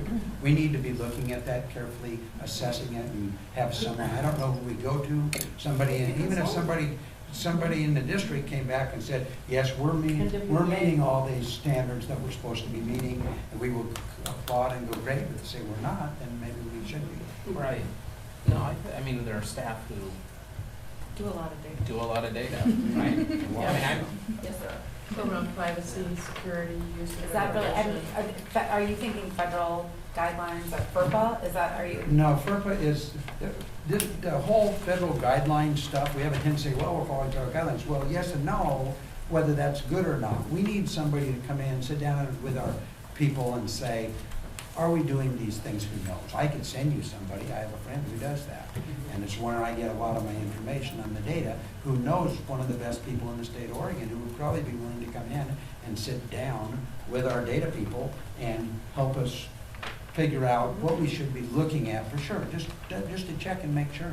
I mean, we owe it to the parents and the So children pass that in our on. district to Yeah. keep their data, So hire a Pass it- consultant. pass yes, come in to and follow. help us. Pass your personal on to us.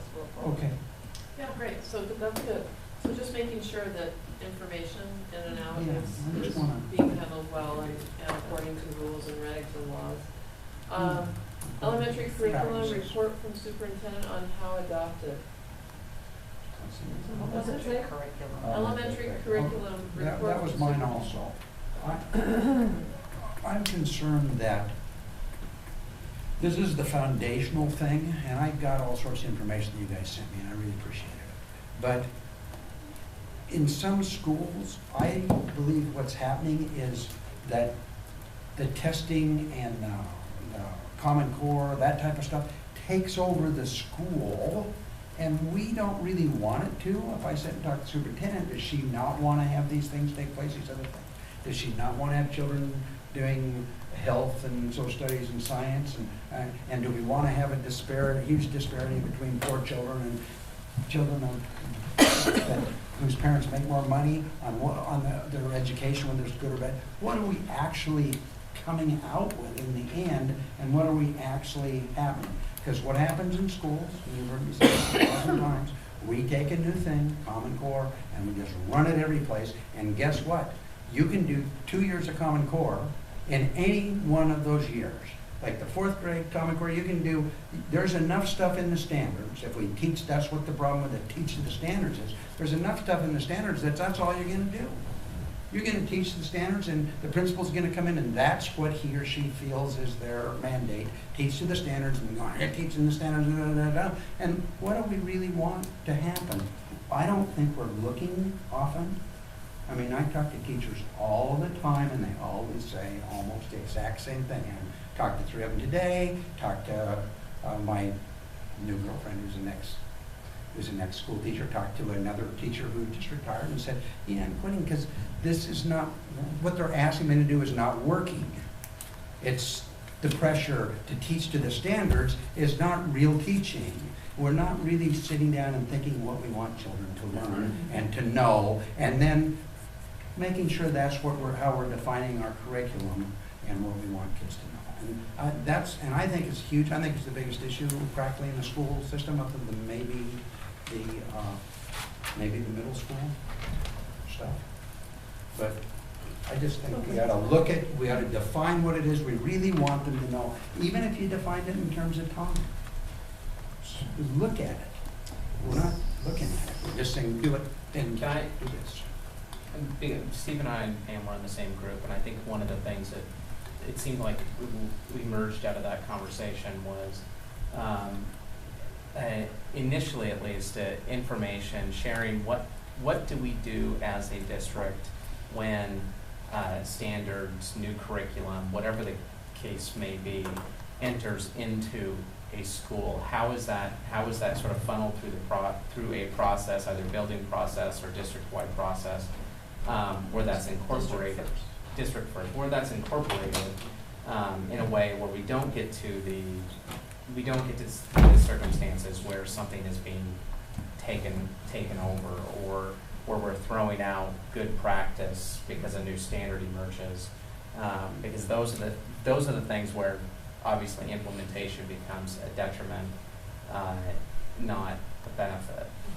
And I think Reaching that balance. I think everyone's intention is that whether it's a new standard or a new curriculum, that it actually is going to improve opportunity, not the other way around. So I would be interested in how do we, and maybe this is a small session or a one-off or whatever it might be, but how do we go through that process? Because I think from the board standpoint, the expectation is that anything that comes through our school doors is something that is designed specifically to improve opportunity and outcomes and learning for kids. If that's not happening, then we need to be able to define the parameters that then our It should be happening. district, and it should be happening. Right. Yeah, that are define the parameters where our district can respond in a way, and then our buildings Could be can happening. respond in a way. And it's underserved children that are really getting clobbered. It's not happening at Forest Park. So how Forrest. do I characterize this in what we're Well, saying here? Is it? Can I ask a question?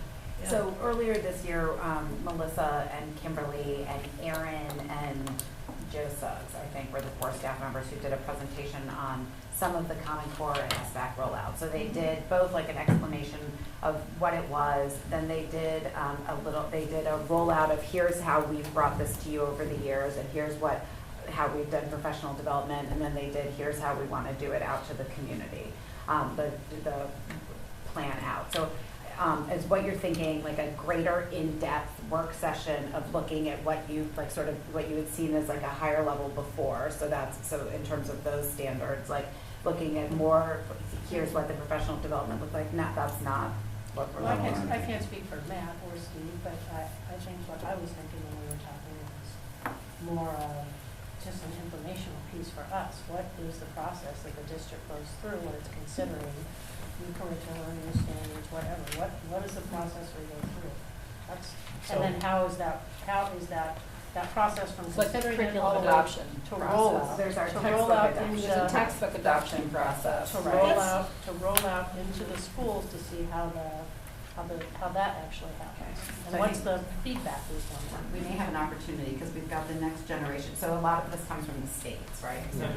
So Melissa had put as this additional potential topic, the next generation science standards. So really, as something that's going to be As an coming up. So we example. could use That's that me. maybe as a Gotta working. Talk to these And guys. when I have to say, I mean, when we had that meeting, I felt like what they presented and the way they presented it, I think was just fine. But I did not get the assurance that from that presentation that we are doing what I said we probably should figure out a way to do, which is create a system that allows for a beneficial impact of those standards or of those of new curriculum. Right. So, but we're going forward with it, right? Which is kind of where I feel like the resolution is trying to come from, of stating what our value is as a board around, having the education of the whole child, and there's those shared values, and then asking to come back and have a report on the implementation of the Smarter Balanced Assessment. So I don't know if that would be the an opportunity to continue to have that conversation. Amanda and I were talking this morning about the potential of figuring out, like, if this resolution passes, what would be, how would this work in practice? What does this mean or doesn't mean, not mean? And, I don't know. I mean, figuring out a way that to me, I'm familiar with how we adapt curriculum. It's really the other issues of the climate and how. It's also That's part of it. Yeah. there's a continuum that's like a fidelity of implementation Right. continuum, and I would just say, like, what this brings back for me is when we did the 13 adoptions in one fell swoop, and all of a sudden people were faced with curriculum coming in, and you had a whole range of understanding of what did that mean, Right. and how much did you get to hang on to your own stuff as a teacher, and how much did you have to adopt a new thing, Right. and what was the balance between the two?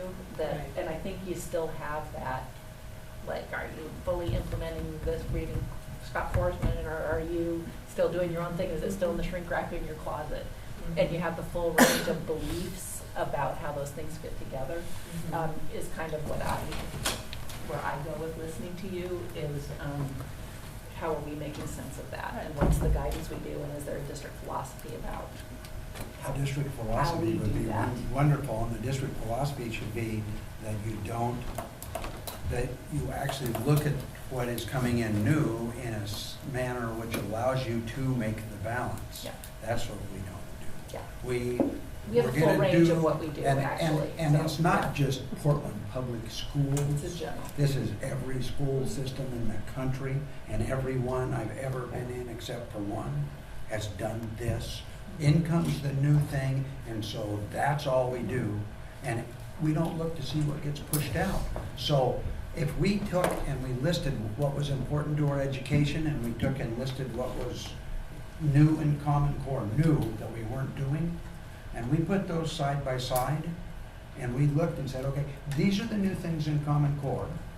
These are the things that are important that we did outside of the basic teaching kids to read, foundational skills in math. And we looked at those things. How would the Common Core things, the new stuff, how would that match up with the old stuff? And that's one of the aspects. And the other little bitty thing is Common Core now need to be in everything? That's how we're implementing it. It's in everything. I came into your classroom for your evaluation, you weren't teaching Common Core. Well, Common Core shouldn't be in everything. But when you say, as we do in our kind of department, we teach to the standards, well, that's not correct either. Because if you teach to all the standards, then you're leaving out all these other important things that we're supposed to be teaching. We should be teaching to the standards in a balance with what else we teach, not just to the standards. That's what I'm trying, and that's what I see Matt saying too, basically. Well, the PE. You don't just do one thing and not everything else, and you balance it when you get to those new things. The PE Yeah. time requirement is what you keep saying, of like where this is gonna come in and trump a bunch of other things. If, depending on how you implement it and what you count as PE, that all of a sudden it will be, that's the elective everybody gets. Yeah, this is, that will be one. Okay, so Right, just- but you could do tech geometry and call that PE. That's what I mean, like, how do you think about PE? What is PE? I'm gonna wrap us Yeah, on let's this. pick on December So, part. development of a philosophy and reporting on how adopted, and developing a strategy around this, sounds like it's gonna be important. So, in the interest of time, we have this one last thing on the list, and I just would like to ask you if we could spend just a couple minutes on that, and that's middle school ed specs. So what does that mean, and what was that? That's a mess up with the middle school stuff. I suggested that because we were thinking earlier that the ed specs was the actual education plan for K-8 and stuff, Oh, not yeah. ed Oh, specs. yeah. So what that middle school, Okay, just so to just- eliminate the ed specs, is middle school, what is our plan? When, are we gonna get the K-8 and the middle school thing down sometime in the next millennium?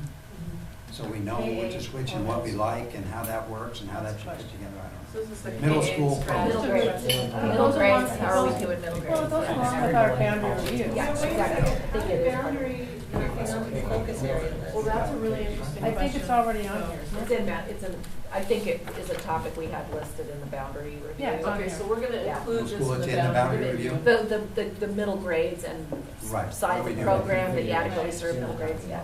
Okay, so we're I'm gonna talking include about that in the boundary program and review. Now, someone configuration just brought up both. the question, And put it the why other is a half boundary of review? If we're talking about The high focus school, in terms of we're gonna put a success, chunk of time whether into this it be like topic, a Yeah, middle I grades think task it's force, right? What? the boundary you're talking about, Boundaries. we're looking at. Boundary Okay. You know, I'm looking now, I see the enrollment transfer, but I don't see boundaries. So I need to ask a couple of So questions that's got here. too. Do you wanna, Oh, let's see.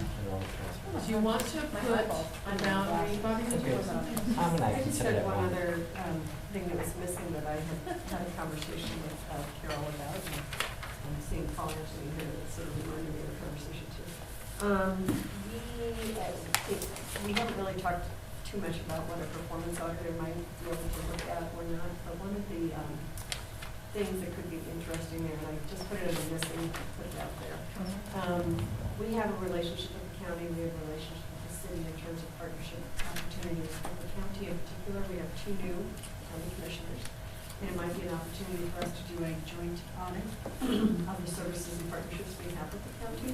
And it might be really helpful for them They should too. pay for it. So things Yeah, like, they can well, pay for we it. could both pay for it together, but our health clinics at our high schools, where are they, where aren't they? Are they working as efficiently and effectively as they could be?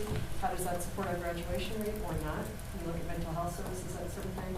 And also Sun Schools, and what are the services that are provided through Sun Schools? Where are they, where should they be, where do we need to have them, are they effective? You know, so it's looking at those things, and it might be an opportunity also to do the city too. So it would just be an opportunity, especially with the county right now, to do that work together. That's great, so I noted that as a potential, and we'll definitely put that in the summary. So, it's 5:30, we pushed through a lot of material kind of first round on this. What's gonna be the most high value, useful thing to do in the half an hour that we have left? Do you wanna go through and prioritize this? Do you wanna summarize and stop and then let staff go in, take the next iteration on this? Do you have And we enough? need to fix another date. Oh, It could take us an hour to do that. Yeah. So I wanna make sure, Smartphones. Somehow smartphones clear my I think schedule. we've accomplished a lot today. Yeah. yeah, Think we we can, can- let's yeah, have that's to what- work with okay. it to take us to the Okay, next so step. it really integrates this It's, and give you back some stuff. Consensus is you've made some progress and that you have enough information to go on it, and I think then, picking a date is a good thing, Can we clarify? Yeah, go ahead. I'm sorry, just to clarify what our next steps are in addition to the specific date, but like what's gonna happen, so we're clear on our understanding. And there's Let also Julie finish. almost Sorry, 2 yeah. things. One is the substantive work that I think you and staff are gonna look at, and then the other is whoever is being our board leadership work, kind of board protocol work, like how we set agendas and all of that. So there's really almost 2 different pieces of work. No, I think if you feel like you've made enough progress and there's enough information to work with, that the next steps are to get a date and then for staff to go in, take this into the next iteration, and then come back and really talk about it with the matrix a little bit more fleshed out, you know, kind of based on the context of the conversation. So I think it will likely go fairly quickly because we've touched a lot of the key things, but they've got to have some time to actually process it and get it into a form that you can look at and agree to. Would it help if people had filled some of these out? We would love it. Whatever you Okay. have, Yes. whatever you did would be Do great. you want our names on it? Please. It'd be good, that's helpful. I'll So we can cross call out and ask you Nicole, questions. cross out Nicole's name. Yeah, I'm really sorry, this is scribbled Nicole. on, so it's not gonna be legible. Nicole was like, I'd like really short Carol. meetings. She loves spending the night at the I couldn't get Her her That was tweets worth coming trying out to of find. BSC Not at that midnight, I- she Yeah. takes pride in My it. input Or wasn't all night. distinct from Pam's. Okay, but yes, I would propose. You got both. I got one, Yeah. but not the other. And so I just to didn't get that one. clarify, would our next session also include our organizing our work and agendas and priority, how we do our work together? What do you mean by that? Well, I feel like we still haven't closed the loop on making sure that whatever we agree on our areas of focus, that we're clear on what our process is gonna be and whole thing For about. each one of these, you mean, are you talking about how we do it? Are we having a discussion? Just overall, how we work together, so things like the issue of if there's stuff that don't make it to the big work plan matrix and an individual board member wants to bring up an amendment. That's, we're gonna discuss that in the protocols, I mean, how as a board member you can bring an issue. Right, I'm just saying, is that gonna, we're gonna revisit that? Yes. Okay, just wanted to be clear that that's when You you say can do yes. You say yes to the whole. I think we should. Yeah, we have to. That's what I've heard. I mean, all we can do is draft up what we think we've heard, and then send it around to everybody and say, is this? But I feel what's like gonna it's go? also some kind of accountability agreement or mechanism for if we feel like we're going off track with that, then we need to be able to come back together or have some way of saying, you know what, this isn't working well Right. for the good of the order and the good of the public if we go off track. Right. So figuring out, it felt like we kind of went into this year with kind of a general agreement, but we didn't have a mechanism of sort of keeping each other accountable and then maybe coming back mid-year and being able to say, how's it going? There wasn't a December check-in, which was that formal evaluation. Yeah. There were some other things going on that kept Yeah, us from doing it. exactly. But I Last year think was that an would be the unusual course year. correction. Yeah, I just want to make sure we stay on track. Right. I think you're right, that part of the discipline for advancing these kinds of complex initiatives is a check-in on that, like how are we doing, and what is our accountability, and then what are we doing and how have we performed against that. So I Exactly. think that both are critical, so I would support that if you have the opportunity to do that, once those changes are made, which we captured in the notes, and I'll be summarizing as well. So do you have some potential dates you want to? I just want to mention that this year-long calendar, I didn't spend much time looking at it, but thank you. Like this gives a really good Yeah. sense of when we're going to start seeing stuff and how long our meetings are going to be or short and when things start to come back and how often. So thank you for putting it, laying that out. So did you want to So propose dates. some dates? Yeah, so I don't. So how long before you guys will be done with cleaning up and doing all that good stuff? Tomorrow? Probably won't take us as long as it will for us to find a date. Well, for us all to be back in Yeah. town. I mean, Yeah. that's the bigger It is. issue with the people being. Okay, so shall we, let's just look, next week, everybody, that's too soon. The week after? Carol's gone? You have Okay. to tell us that week. The week of the 3rd, I'm gone. August 1. The week of August 11th, I'm gone. you're gone. The whole week? Okay. The week of August 18th?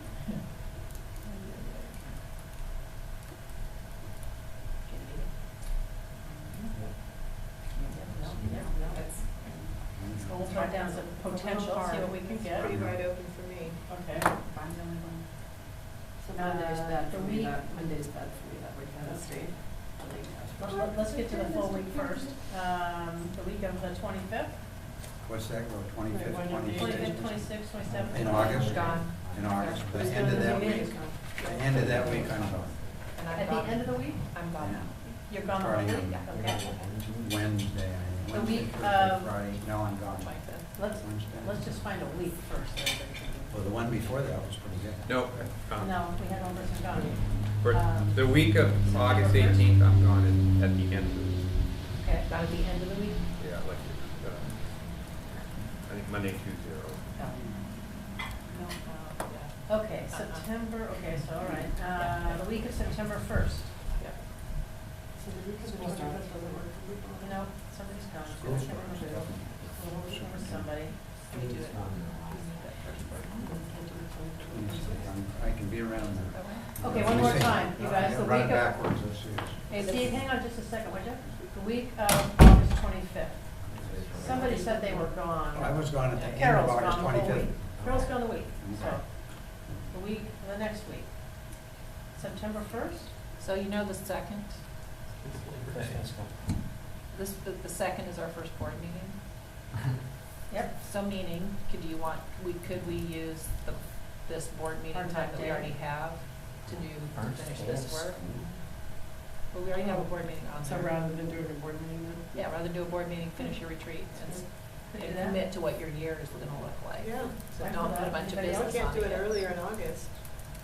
Better do That's it good. then. That sounds good to me. Because you already have the time block. But is everybody gonna be here? Yeah. Yes. Yep. But we My couldn't- son's starting school right there. We couldn't get to an August time? Can we still try for an August 4 time? days. I know, I Gives us don't no know. week Friday. when everybody's here. Oh, they know. Was there any days when, Sorry. I mean, one day, If was you're there any planning for days when childcare. People are gone for 4 weeks. Where's he going, man? Exactly. Where's he going? Bobby? Okay, so, Or was Amanda the only one gone? no, she wasn't.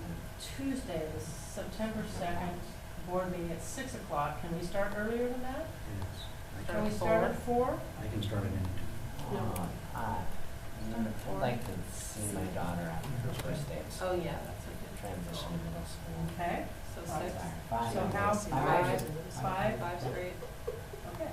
All right, so we have a date. Karen's like, I don't trust you. September 2nd, 5 o'clock. Did you do that? I haven't. September 2nd, 5 o'clock. Okay? I can't change that meeting No. No, she Just doesn't absent allow us to do it. time. Once you agree to it, it's I haven't done. agreed to it yet. I don't think, oh, I haven't. Just I plug in decline it. before that. Okay? You'd like to.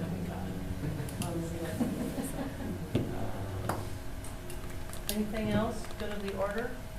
I would just like to say that these discussions were very helpful, so thank you all for your candid expression of your thinking.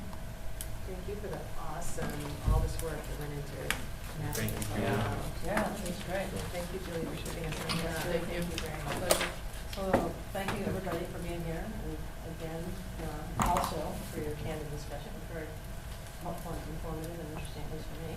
And Julie, thank you very much for being here. And thanks for your service. Yes. Thank you. Co-chair of the while. Been a pleasure. Next meeting.